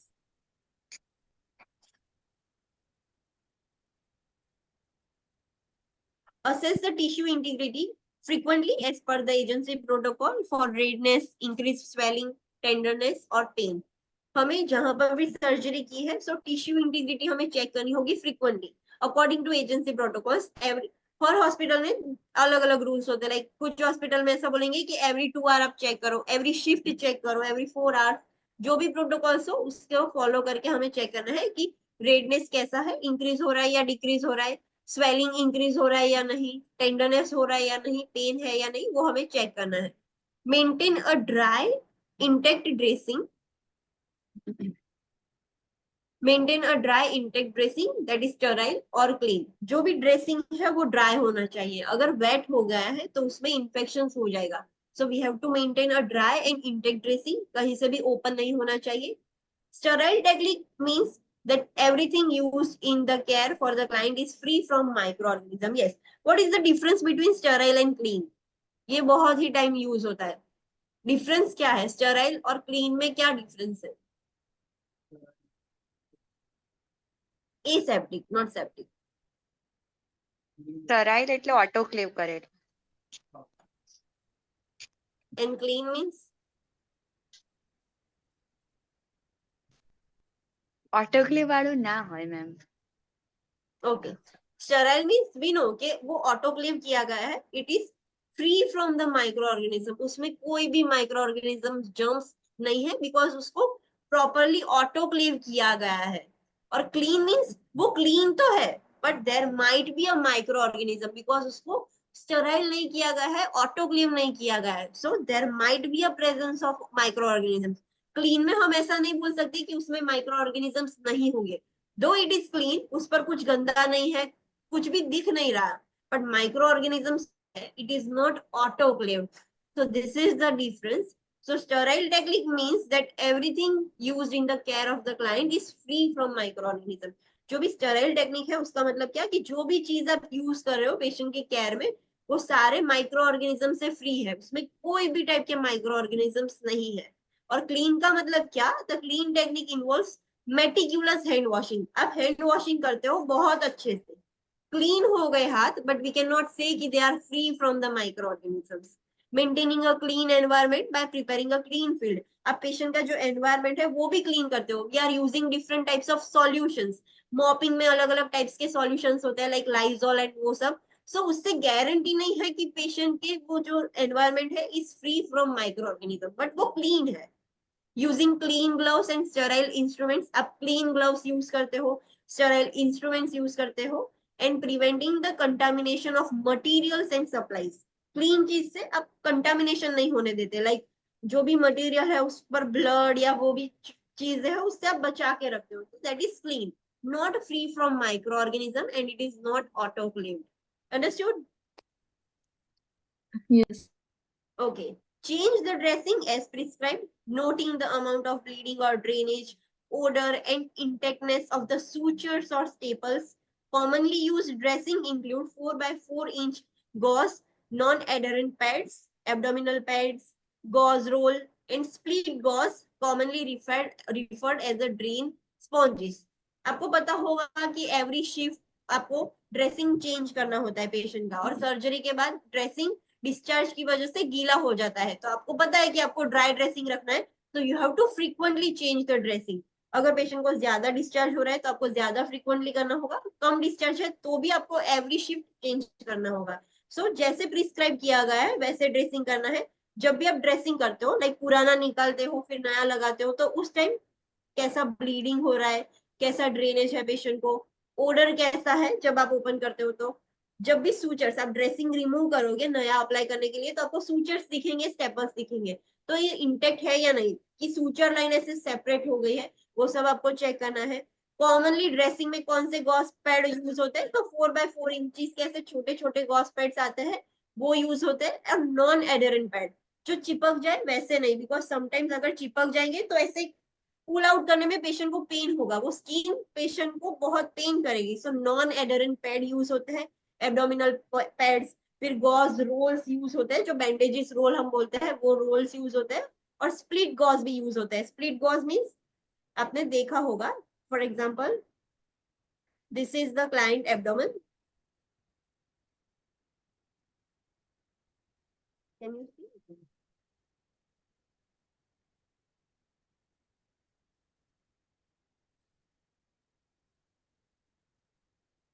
This is the client abdomen. यहाँ पर ड्रेन इंसर्ट की गई है, यहाँ से ड्रेन इंसर्ट की गई है, ये ड्रेन बैग है। सो अगर यहाँ पर ड्रेसिंग करना हो तो कैसे करेंगे? So we will use such type of gauze pad. ऐसा कट किया गया होता है, बीच में स्प्लिट किया गया होता है। सो ऐसे स्प्लिट है तो ये ट्यूबिंग है, और ऐसे गॉस पीस हम रख सकते हैं लाइक दिस। तो जो बीच में कट होता है तो उसकी वजह से वो प्रॉपर चारों साइड से कवर हो जाएगा, बिकॉज बीच में एक कट है, तो उसको स्प्लिट गॉज बोलते हैं या फिर ड्रेन स्पॉन्जिस बोलते हैं। तो स्पेसिफिकली जो ड्रेनेज एरिया जहाँ से ड्रेन इंसर्ट की गई है ना हो, तो हम ऐसे नॉर्मली कट करके भी रख सकते हैं। कट करने की वजह से क्या होगा, वो प्रॉपरली जो ड्रेन ट्यूब वहां से इंसर्ट की गई है उसको बॉदर नहीं करेगा। Wound drains need to be patent. जो वुंड ड्रेन्स हमने डाली थी, पेशेंट सर्जन ने जो पेशेंट के सर्जिकल साइट में इंसर्ट की थी, शुड बी पेटेंट। उसमें कुछ ब्लॉकेज नहीं होना चाहिए। वुंड ड्रेन्स इसीलिए डालते हैं कि जो सारा जो वेस्ट प्रोडक्ट जो है वो सारा निकल कर ड्रेनेज बैग में आ जाए। सो वो पेटेंट होनी चाहिए, उसमें कहीं पे भी ब्लॉकेज नहीं होना चाहिए। Prepare to assist with the removal of drains as prescribe by the surgeon. Yes, drain remove कौन करेगा? Nurse? No, Yes. ma'am. Yes or no? No. We cannot remove the drain. We can simply assist in removal of drain. Drain remove PHCP और surgeon ही करेंगे। जब भी prescribe करे कि for example XY 2 दिन के बाद इस दिन को इतने बजे ड्रेन रिमूव करनी है, so we have to keep things ready. हमें ट्रे प्रिपेयर करनी होगी, ट्रॉली प्रिपेयर करनी होगी, and we have to assist the PHCP and surgeon. We cannot remove the drain. So make sure these things. When the drainage amount becomes insignificant, empty the drain as needed and document the output and drainage characteristics. Normally surgeon कब बोलते हैं कि drain remove करनी है? वो check करते हैं कि ना अब जो ड्रेनेज है बहुत कम हो गया, अब एक्सेसिव ड्रेनेज नहीं निकल रहा है। अकॉर्डिंग टू द ड्रेनेज, जब भी ड्रेनेज अमाउंट बहुत इनसिग्निफिकेंट हो जाए तब हम बोलते हैं कि हाँ अब ड्रेन रिमूव कर सकते हैं। और जब भी ड्रेन अंदर हो तब हमें क्या करना है, डेली उसको एम्प्टी करना होता है, डॉक्यूमेंट करना होता है कि कितना हमने एम्प्टी किया, लाइक 100 ml 200 ml कितना एम्प्टी किया, कैसा था ड्रेनेज, उसके कैरेक्टरिस्टिक्स कैसे थे, वो हमें नोट डाउन करना होता है। And abdominal binders may be prescribed for obese and debilitated individuals to prevent the dehiscence of the incision. आपने देखा होगा स्पाइनल बेल्ट देखा है जो फीमेल्स यूज करती है ऐसे कमर पर, तो सेम एब्डोमिनल बाइंडर्स आते हैं, बेल्ट ही होता है। तो जो ओबेस क्लाइंट है, जो बहुत ही डेबिलिटेटेड इंडिविजुअल्स है, उनमें वो एब्डोमिनल बाइंडर्स यूज होते हैं, जस्ट काइंड ऑफ बेल्ट। आगे वेलक्रो होता है और वो ऐसे पूरा चिपका देते हैं। क्यों ऐसा एब्डोमिनल बाइंडर्स यूज करते हैं? Because of the risk of dehiscence, because of the obesity, जो उनकी सूचर लाइन है वो सेपरेट हो जाती है, then they might experience the dehiscence, ऐसे सेपरेट हो जाएगी। सो सेपरेट ना हो जाए उसके लिए ऊपर से ऐसे एब्डोमिनल बाइंडर्स, लाइक पूरा बेल्ट होता है जो पूरा एब्डोमेन कवर कर दे, ऐसे बेल्ट प्रिस्क्राइब किए जाते हैं। अंडरस्टूड? Yes, यस और no? ma'am. Okay. ma'am. Next is fluid and electrolyte balance. Fluid और इलेक्ट्रोलाइट हमें कैसे बैलेंस करना है, उसके रिगार्डिंग क्या केयर दोगे आप पोस्ट ऑपरेटिव फेज में? Let's study. Monitor the hydration status by inspecting the colour and moisture of mucous membranes, skin turgor, skin texture, tenting of the skin, that is the best thing. तो आपको hydration status monitor करना है कि patient का hydration कैसा है। Surgery के वक्त ऐसा हो सकता है कि पेशेंट को कम फ्लूइड दिया गया हो और उसकी वजह से पेशेंट डिहाइड्रेटेड हो गया हो। तो you have to inspect the colour, moisture of the mucous membrane. Normally अगर डिहाइड्रेटेड हो जाएगा पेशेंट तो म्यूकस मेम्ब्रेन कैसी हो जाएगी? ड्राई हो जाएगी, तो उससे आपको पता चलेगा मॉइस्चर कितना है, उससे आपको इजीली आइडेंटिफाई हो जाएगा। स्किन टर्गर कैसी है? Skin turgor means, turgor means elasticity. You have to assess the skin elasticity. कैसे स्किन इलास्टिसिटी चेक करोगे? By pinching. अगर टेंटिंग है, it indicates Blood. Poor skin turgor, poor elasticity. So आपको skin turgor check करनी है, skin का texture कैसा है वो चेक करना है, टेंटिंग चेक करना है। ओल्डर एडल्ट में, ओल्डर एडल्ट है उसमें कैसे चेक करोगे? उनकी स्किन तो ऑलरेडी इलास्टिसिटी चली गई होती है, तो उनमें कैसे चेक करोगे?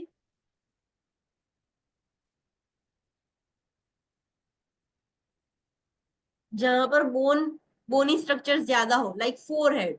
सारे ऑर्गन्स की स्किन एकदम लूज हो जाएगी उनकी, बट फोरहेड की नॉर्मल होगी। तो फोरहेड है, स्टर्नम है, ऐसे सारी जगह पर आप टेंटिंग कर सकते हो, लाइक पिंच करके छोड़ देना। अगर वो नॉर्मल पोजीशन में आ जाए, it indicates good skin turgor, और अगर टेंट ऐसा ही रह जाए तो it indicates poor skin turgor. So आप ऐसे चेक कर सकते हो in older adults. Monitor IV fluid administration as prescribe. आपको मॉनिटर करना है कि जो डॉक्टर ने बोला है वो प्रॉपरली जा रहा है या नहीं। रिकॉर्ड इनटेक एंड आउटपुट कैसा है। Monitor for the signs of fluid और इलेक्ट्रोलाइट इम्बैलेंस। फ्लूइड और इलेक्ट्रोलाइट के इम्बैलेंस के साइंस आपको दिखे तो आपको मॉनिटर करने हैं। Next is GI system. GI system related आप क्या केयर दोगे in the post operative phase? तो monitor intake and output for nausea and vomiting. हमें इनटेक एंड आउटपुट मॉनिटर करना है। पेशेंट नॉजिएटेड है या वॉमिटिंग हो रही है वो भी मॉनिटर करना है। Normally after surgery the patient experiences nausea and vomiting. Maintain the patency of NG tube if present and monitor the placement and drainage as per the agency procedure. अगर पेशेंट की कोई जीआई सर्जरी हो और NG tube डाली गई हो तो वो भी हमें मॉनिटर करनी है कि पेटेंट है या नहीं, अगर प्रेजेंट हो तो। और उसकी प्लेसमेंट भी चेक करनी है। समटाइम्स एनजी ट्यूब क्यों डाली जाती है? To take out the excessive discharge. हम एनजी ट्यूब कंटिन्यूअस सक्शन पर रखते हैं कि सो सारा डिस्चार्ज है वो निकल जाए। सो उसकी पेटेंसी चेक करनी है, और जो भी ड्रेनेज निकल रहा है एनजी ट्यूब से वो भी हमें चेक करना है, प्रॉपर प्लेसमेंट में है या नहीं वो भी हमें चेक करना है। Monitor for abdominal distension, abdominal distension है या नहीं वो चेक करना है। Monitor for the passage of flatus and return of bowel sound. Flatus हुआ कि नहीं वो चेक करना है। Flatus means gas pass out gas pass हुआ कि नहीं वो चेक करना है।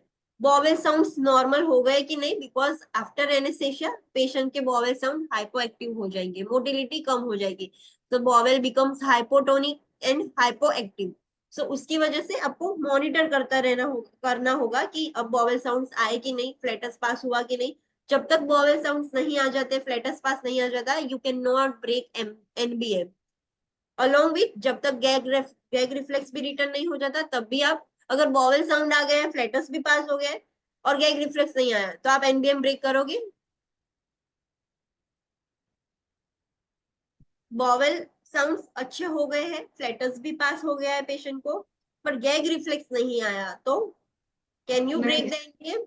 नो। No. अगर गैग रिफ्लेक्स आ गया है बट बॉवेल साउंड्स अच्छे नहीं है, फ्लैटस भी पास नहीं हुआ, then the patient has gag reflex are normal, gag reflex patient के अच्छे हो गए, सो एक्सपिरेशन रिस्क नहीं है, बट बॉवेल साउंड्स रिटर्न नहीं हुए हैं और फ्लैटस भी पास नहीं हुआ है, देन ना अवॉइड करो। yes we cannot give the food to the patient because bowel sounds नहीं है तो फूड आगे नहीं जा पाएगा और पेशेंट को वॉमिटिंग हो जाएगी। सो जब तक तीनों चीज रिटर्न नहीं हो जाती तब तक आप पेशेंट का एनबीएम ब्रेक नहीं कर सकते। Encourage ambulation as early as possible after surgery to promote the peristalsis. जब तक पेरिस्टालसिस नहीं हो जाता, मतलब बॉवेल मोमेंट अच्छी नहीं हो जाती, तब तक आप फूड नहीं ले सकते, और उसको प्रमोट करने के लिए आप क्या कर सकते हो? अर्ली एम्बुलेशन, जितना हो सके उतना जल्दी एम्बुलेट करना होता है। I have experience this thing. मेरी सर्जरी हुई थी फ्राइडे और मैं थर्सडे नाइट से एनबीएम थी। मेरी बॉवेल मूवमेंट ही रिटर्न नहीं हुई थी, मुझे फूड दिया गया था संडे, मैं पूरा फ्राइडे सैटरडे 2 दिन तक एनबीएम थी, मुझे फ्लैटस भी पास नहीं हो रहा था, बॉवेल साउंड्स भी नहीं आ रहे थे, and doctor has not given me the food. जब तक नहीं होगा तब तक will not give you the food. So मुझे फूड डायरेक्ट संडे मिला था, so this is so important. Administer frequent oral care at least every 2 hours. Patient अगर बेड से नहीं निकल पा रहा है, ब्रशिंग नहीं हो पा रहा है, so we have to do the oral care. Oral care आपको करनी होगी एटलीस्ट एवरी 2 आवर. आपको ओरल केयर करनी होगी पेशेंट को. Maintain NPO status until the gag reflex and peristalsis return. दोनों चीज आपको ध्यान रखनी है. एक भी अगर नहीं आया है तो we can not break the NPO. We have to maintain the NPO status until gag reflex भी रिटर्न नॉर्मल नहीं हो जाते और पेरिस्टालसिस भी नॉर्मली रिटर्न नहीं हो जाता. When oral fluids are permitted, start with ice chips and water. अभी जब एनबीएम ब्रेक करते हैं, एनपीओ स्टेटस ब्रेक करते हैं, तो पहले आप क्या दोगे? Clear liquid. Clear liquid. So that is ice chips, water. Then we will give to the full liquid. धीरे धीरे आप न्यूट्रिशनल स्टेटस इंक्रीज करोगे. That we have already studied in the nutrition chapter. Ensure that the client advances to the clear liquid and then to the regular diet. हमें वो पता होना चाहिए कि पहले clear liquid, then full liquid, then semi solid, then regular diet. So ऐसे clear liquid से regular diet में धीरे धीरे एडवांस हो. As prescribed and as the client can tolerate it. जैसे प्रिस्क्राइब हो. अगर डॉक्टर ने बोला है कि क्लाइंट को सेमी सॉलिड ही देना है, रेगुलर डाइट देना ही नहीं है, तो वहां तक ही रखना है. तो जैसे प्रिस्क्राइब किया गया हो और जैसा क्लाइंट टॉलरेट कर सके उतने तक हम जा सकते हैं. To prevent the aspiration, turn the client to sideline position if vomiting occurs. Have suctioning equipment available and ready to use. Yes. अगर पेशेंट का अभी भी गैग रिफ्लेक्स नहीं आया आफ्टर सर्जरी और पेशेंट को वॉमिट हो गई है, तो आपको एस्पिरेशन ना हो इसकी वजह से क्या करना होगा? पेशेंट को साइडलाइन पोजीशन देनी होगी. बिकॉज पेशेंट के अभी गैग रिफ्लेक्स आए नहीं है और सर्जरी के बाद पेशेंट को वॉमिटिंग हो गई, सो सुपाइन पोजीशन में एस्पिरेट हो जाएगा. So we have to give the sideline position, turn to one side, और जो वॉमिटिंग है वो निकल जाएगी. सक्शनिंग इक्विपमेंट भी आपको रेडीली अवेलेबल रखना है, बिकॉज जो माउथ में रहेगा you have to suction it out. So ये सब आपको ध्यान में रखना है. What is the ready important point for you? After gastric surgery do not move और irrigate the NG tube unless order. कोई भी जीआई सर्जरी होती है तो वी नो कि एनजी ट्यूब होगी ही, प्लेस में डाली हुई होगी. तो after GI surgery we can not move the NG tube. जो एनजी ट्यूब जैसी है वैसी ही रखनी है. And we cannot irrigate. Irrigation means? Irrigation means? Wash करिए ना, Water- saline दी. Yes. पहले आप फ्लूइड डालोगे, लाइक 10 ml सीरिंज से आप फ्लूइड डालोगे, फिर एस्पिरेट करोगे, फिर डालोगे, एस्पिरेट करोगे. That is called as irrigation. आप डालते हो, निकालते हो. तो जब तक आपको ऑर्डर नहीं किया गया है तब तक आपको मूव भी नहीं करना है, इरिगेशन भी नहीं करना है, और कंटिन्यूअस सक्शनिंग पे भी नहीं रखना है. अपने आप से नहीं करना है. डॉक्टर बोले कि कंटिन्यू सक्शन पे रखना है, so you can attach the NG tube to the drainage bag और कंटिन्यूअस सक्शन होगा. जब तक ऑर्डर नहीं किया गया तब तक आपको कुछ भी नहीं करना है. जैसी है एनजी ट्यूब वैसी ही रखनी है. You can not move, you cannot irrigate, you cannot suction the NG tube. Understood? Yes. Okay. Next is renal system. Renal system में आप क्या ध्यान रखोगे? So assess for the bladder distension. आपको पेशेंट को चेक करना होगा कि ब्लैडर डिस्टेंशन तो नहीं हो गया या नहीं. Monitor urine output. The urine output needs to be at least 30 ml per hour. This is so important. 30 ml per hour urine output तो होना ही चाहिए. अगर 30 से कम है, it indicates kidney injury kidney injury, acute kidney injury. So patient को surgery के बाद तुरंत तो यूरिन आउटपुट आएगा नहीं. So after 6 hours patient 150 ml urine pass कर रहा है. सो इज इट नॉर्मल और abnormal?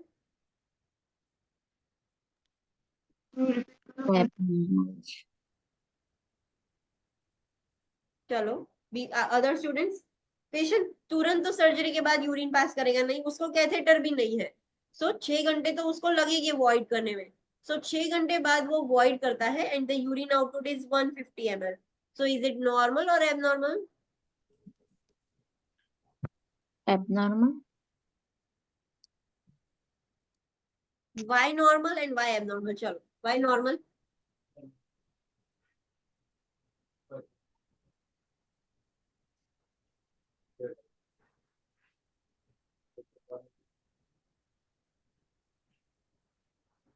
Okay, on other students, why you have said it is normal?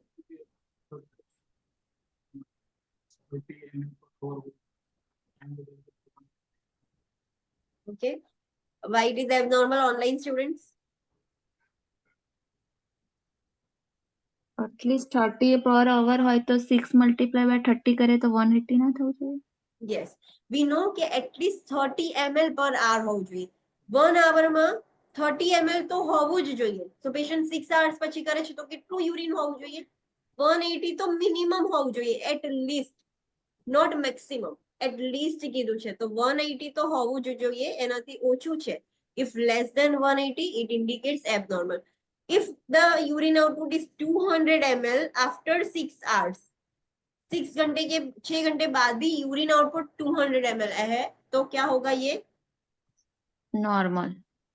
Yes, it is normal because 180 से तो ज्यादा ही है, दो it is in smaller quantity, सिर्फ 200 ml है, बट वी नो कि 30 ml से ज्यादा है. 30 ml पर आवर होना चाहिए एटलीस्ट. दैट मीन्स कि 6 आवर्स में 180 तो होगा ही. सो 180 से ज्यादा ही है तो इट इज नॉर्मल. सो आपको क्वेश्चन में ऐसा दिया गया होगा कि after surgery post operatively patient voids 350 ml after this much of hour. So what interventions you will do? अगर normal होगा तो you have to simply document. अगर abnormal होगा तो you have to make the patient void. आपको void कराना होगा, like bladder massage कराओगे आप patient को, different things. Tap running tap water on कर दोगे तो उसके साउंड से पेशेंट यूरिनेट करेगा. और सर उससे भी नहीं हो रहा है तो आपको टेम्पररी कैथेटराइज भी करना होगा. सिंगल ल्यूमेन जो कैथेटर होता है वो इंसर्ट करके ब्लैडर एम्प्टी करना होगा. So this are the interventions. Options में दिया गया होगा कि आपको क्या करना है, बट फर्स्ट उसके लिए आपको तो आइडेंटिफाई करना होगा ना कि दिस इज नॉर्मल और एबनॉर्मल. सो आपको ऐसे क्वेश्चंस पूछेंगे, वो डायरेक्टली नहीं पूछेंगे. If the client does not have a urinary catheter, the client is expected to void within 6 to 8 hours post operatively. अगर कैथेटर नहीं है, कैथेटर होगा तो उसमें तो कोई प्रॉब्लम नहीं है, ऑटोमेटिक जितना भी यूरिन ब्लैडर में आएगा वो कैथेटर से निकल ही जाएगा. पर कैथेटर नहीं है तो पेशेंट को यूरिन तुरंत नहीं आ जाएगा, बिकॉज पेशेंट के जो ब्लैडर के मसल्स है वो नॉर्मल टोन में आने में देर लगेगी. सो 6 से 8 घंटे में तो उसको हो जाना चाहिए. अगर 9-10 घंटे हो गए हैं देन इट इंडिकेट्स कि आपको कुछ इंटरवेंशन करना चाहिए. You cannot simply like rely on the client कि जब भी यूरिन पास होगा तब देखा जाएगा. 6 से 8 घंटे तक वेट कर सकते हो, उसके बाद we cannot wait for the patient to pass the urine on their own. Now you have to do certain interventions. Depending on the type of anesthesia administered, ensure that the amount is at least 200 ml. Yes, हमने देखा कि 6 घंटे में 6 से 8 घंटे में 8 hours into 30 कितने होंगे? 250 ml. So average 200 ml तो होना ही चाहिए between 6 to 8 hours, depending on anaesthesia. अगर जनरल एनेस्थेशिया दिया गया है तो पेशेंट लेट यूरिन करेगा. लोकल एनेस्थेशिया दिया गया है तो 4 से 5 घंटे में पेशेंट यूरिन पास कर देगा.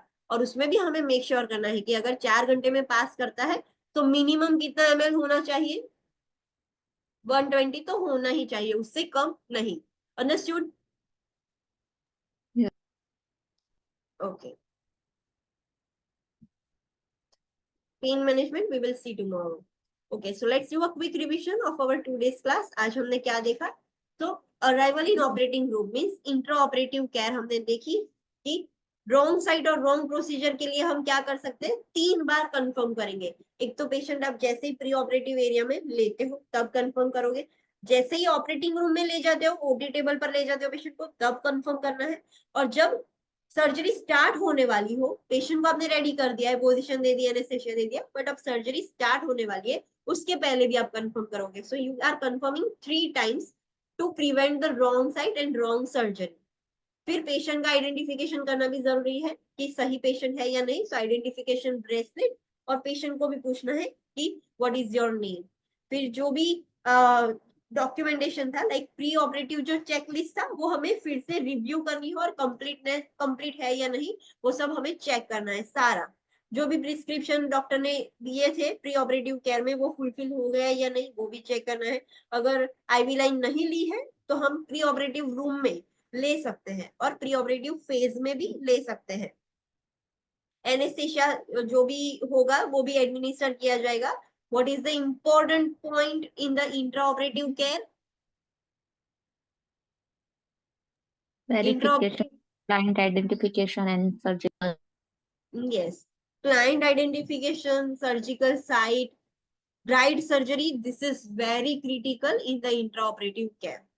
फिर पोस्ट ऑपरेटिव केयर देखा था हमने। Post operative care mean surgery के बाद से लेके डिस्चार्ज तक की जो भी केयर होती है वो सारी पोस्ट ऑपरेटिव केयर कहलाएगी।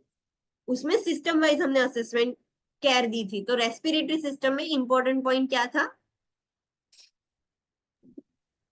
साउंड असेस करवाना। साउंड असेस करवाना। Which sound indicates what?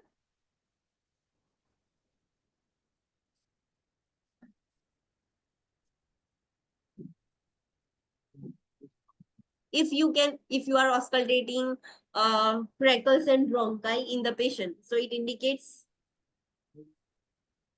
Pneumonia. pneumonia,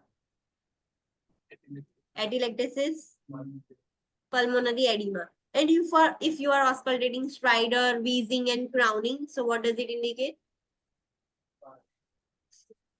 Yes, there is a obstruction, partial obstruction हो गया है. Due to which reason? It might be bronchospasm, laryngospasm. Due to secretions भी वो partial obstruct हो सकता है. So these are the reasons. आपको उतना याद रखना है कि partial obstruction हो गया है. फिर ऑप्शंस में आप देख सकते हो कि इसमें partial obstruction होता है, लाइक एज्मा में ब्रोंकोस्पाज्म हो जाता है, उसकी वजह से ऑब्स्ट्रक्शन हो जाता है. समटाइम्स म्यूकस प्लग की वजह से भी पार्शियल ऑब्स्ट्रक्शन हो जाए. तो ये साउंड्स है वो पार्शियल ऑब्स्ट्रक्शन में आपको सुनाई देते हैं. So you have to find out कौन सी डिजीज कंडीशन है जिसमें पार्शियल ऑब्स्ट्रक्शन हो सकता है. सो रेस्पिरेटरी सिस्टम्स में आप एयरवे मॉनिटर करोगे, एयरवे नहीं है, पल्स SpO2 चेक करना है, रेट कैसा है, 10 से ज्यादा होना चाहिए, 30 से कम होना चाहिए. तो ये सब चीज आप मॉनिटर करोगे. अगर पेशेंट का SpO2 95 से कम है या फिर प्री सर्जिकल जब उसका था उससे भी कम है, so what you will do? Notify the surgeon और एनेस्थेशिया प्रोवाइडर. जिसने एनेस्थेशिया दिया है, एनेस्थेशियोलॉजिस्ट, अब उनको नोटिफाई करोगे. अगर पेशेंट की कंडीशन और खराब हो रही है then you have to activate the rapid response team. Yes, rapid response team आपको एक्टिवेट करनी होगी. इन कार्डियोवैस्कुलर सिस्टम में आप क्या चेक करोगे? Circulatory status, rate rhythm, pulse कैसी है, हाइपरटेंशन, हाइपोटेंशन, डिसरिथमियास, थ्रोम्बोफ्लेबाइटिस आप चेक करोगे. थ्रोम्बोफ्लेबाइटिस प्रिवेंट करने के लिए आप क्या चीज कर सकते हो? Like stocking, sequential compression device.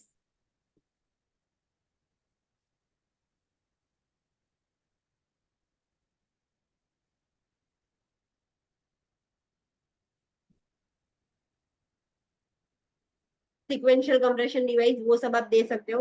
अगर आपको लगता है कि ये क्लाइंट को VTE का रिस्क है, वीनस थ्रोम्बोएम्बोलिज्म का, सो आप पहले से ही प्रिवेंटिव मेजर्स ले सकते हो, प्रोफाइलेक्टिक मेजर्स ले सकते हो. उनको एम्बोलिज्म, एंटी एम्बोलिज्म स्टॉकिंग्स दे सकते हो, pneumatic compression device that is sequential compression device, leg exercises, early ambulation, medicine दे सकते हो. सो ये सब आप ये सब कर सकते हो. मस्कुलोस्केलेटल सिस्टम में आपको ROM चेक करनी है, पेशेंट की मूवमेंट कैसी है. अर्ली एम्बुलेशन अगर प्रोवाइड करा गया हो, डॉक्टर ने बोला हो कि आप करवा सकते हो तो आपको करवाना है, अगर ना बोला हो तो नहीं करवाना है. फिर आपको अगर कॉन्ट्राइंडिकेटेड ना हो तो पेशेंट को लो फाउलर पोजीशन देनी है. लो फाउलर पोजीशन की वजह से लंग्स प्रॉपरली एक्सपांड होंगे और प्रॉपरली ऑक्सीजन पेशेंट ले पाएगा.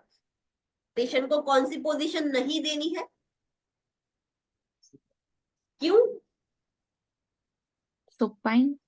Supine position we cannot give to the patient. Why? What is the reason?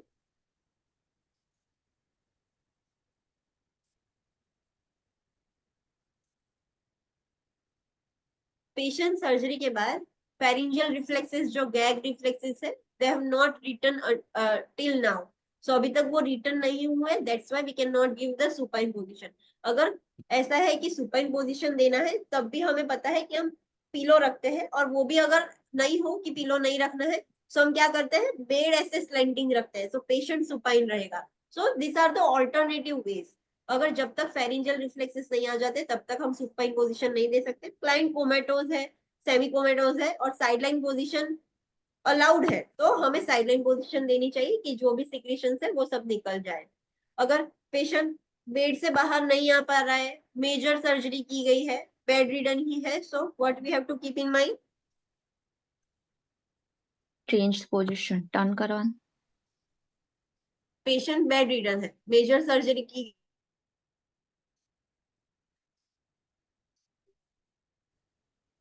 every 1 to 2 hour patient की पोजीशन चेंज करोगे because there is a risk of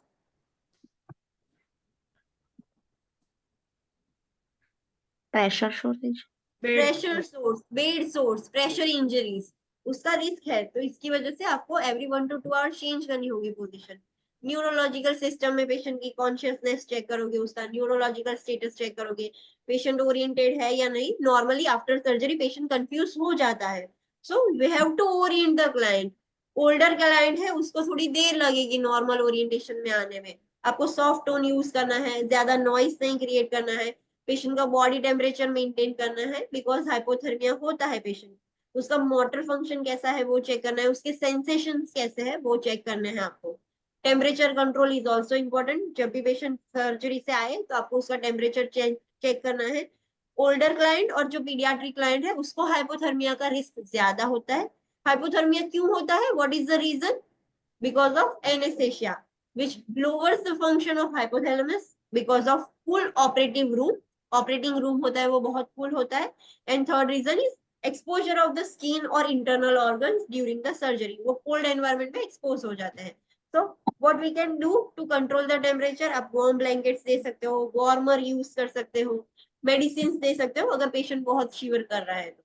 इंटेग्यूमेटरी system में हमें surgical site देखनी है, wound देखना है। सर्जिकल साइट में आप रीडा स्कोर चेक करोगे, वुंड में आप चेक करोगे डिस्चार्ज कैसा है। So there are normal serous serosanguineous discharge होना चाहिए।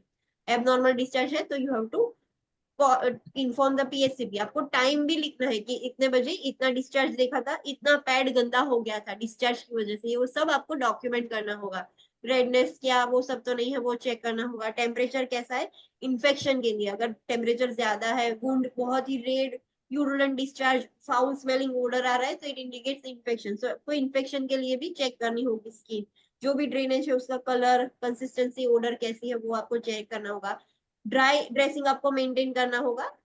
यू मस्ट अंडरस्टैंड कि what is sterile, what is clean. Dressing हमको फ्रीक्वेंटली चेंज करना होगा अकॉर्डिंग टू द प्रिस्क्रिप्शन।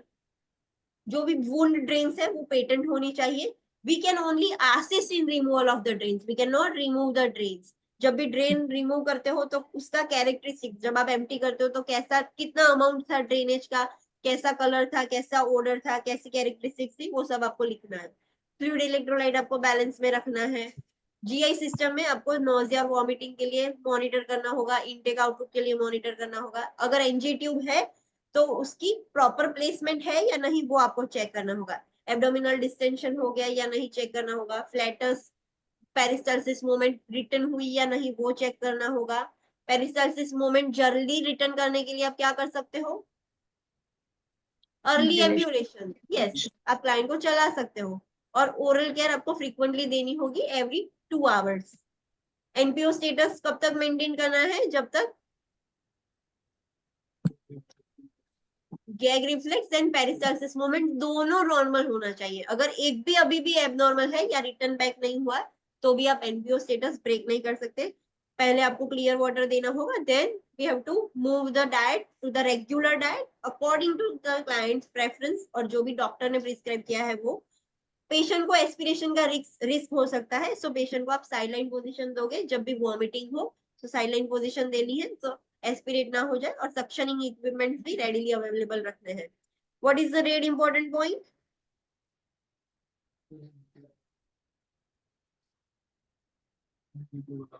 जब भी गैस्ट्रिक सर्जरी हो तो एनजी ट्यूब होगी, so we can not move the NG tube, irrigate the NG tube और suction the NG tube. Understood? जब तक ऑर्डर ना किया जाए, जब तक डॉक्टर ना बोले, तब तक हमें कुछ भी नहीं करना है। रीनल सिस्टम में आपको ब्लैडर डिस्टेंशन चेक करना है, यूरिन आउटपुट मॉनिटर करना है। एटलीस्ट मिनिमम कितना होना चाहिए, 30 ml पर आवर, उससे कम नहीं होना चाहिए। नॉट इवन 28 और 29, 30 मिनिमम है। सो नॉर्मली अगर क्लाइंट को कैथेटर नहीं होगा तो 6 to 8 आवर्स में वो यूरिन पास कर देगा, डिपेंडिंग ऑन द एनेस्थेसिया, कैसा एनेस्थेसिया दिया गया है। और according to the time, minimum average हम 6 to 8 निकाले तो उसमें 200 ml यूरिन होगा। सो आपको कितना टाइम दिया है उसके अकॉर्डिंग आपको कैलकुलेट करना होगा कि minimum this much amount of urine should be pass by the patient. Any doubt in this? Yes, ma'am. Yes. No, ma'am. Okay. So See you tomorrow at 9 a.m. कल हम pain management देखेंगे and then we will start the complications. हमने pre, intra और post operative care देख ली है. अब हम कॉम्प्लिकेशंस देखेंगे कि आफ्टर सर्जरी कौन सी कॉम्प्लिकेशंस कॉमन है in the patient after surgery. See you tomorrow at 9 a.m. Thank you. Thank you, ma'am.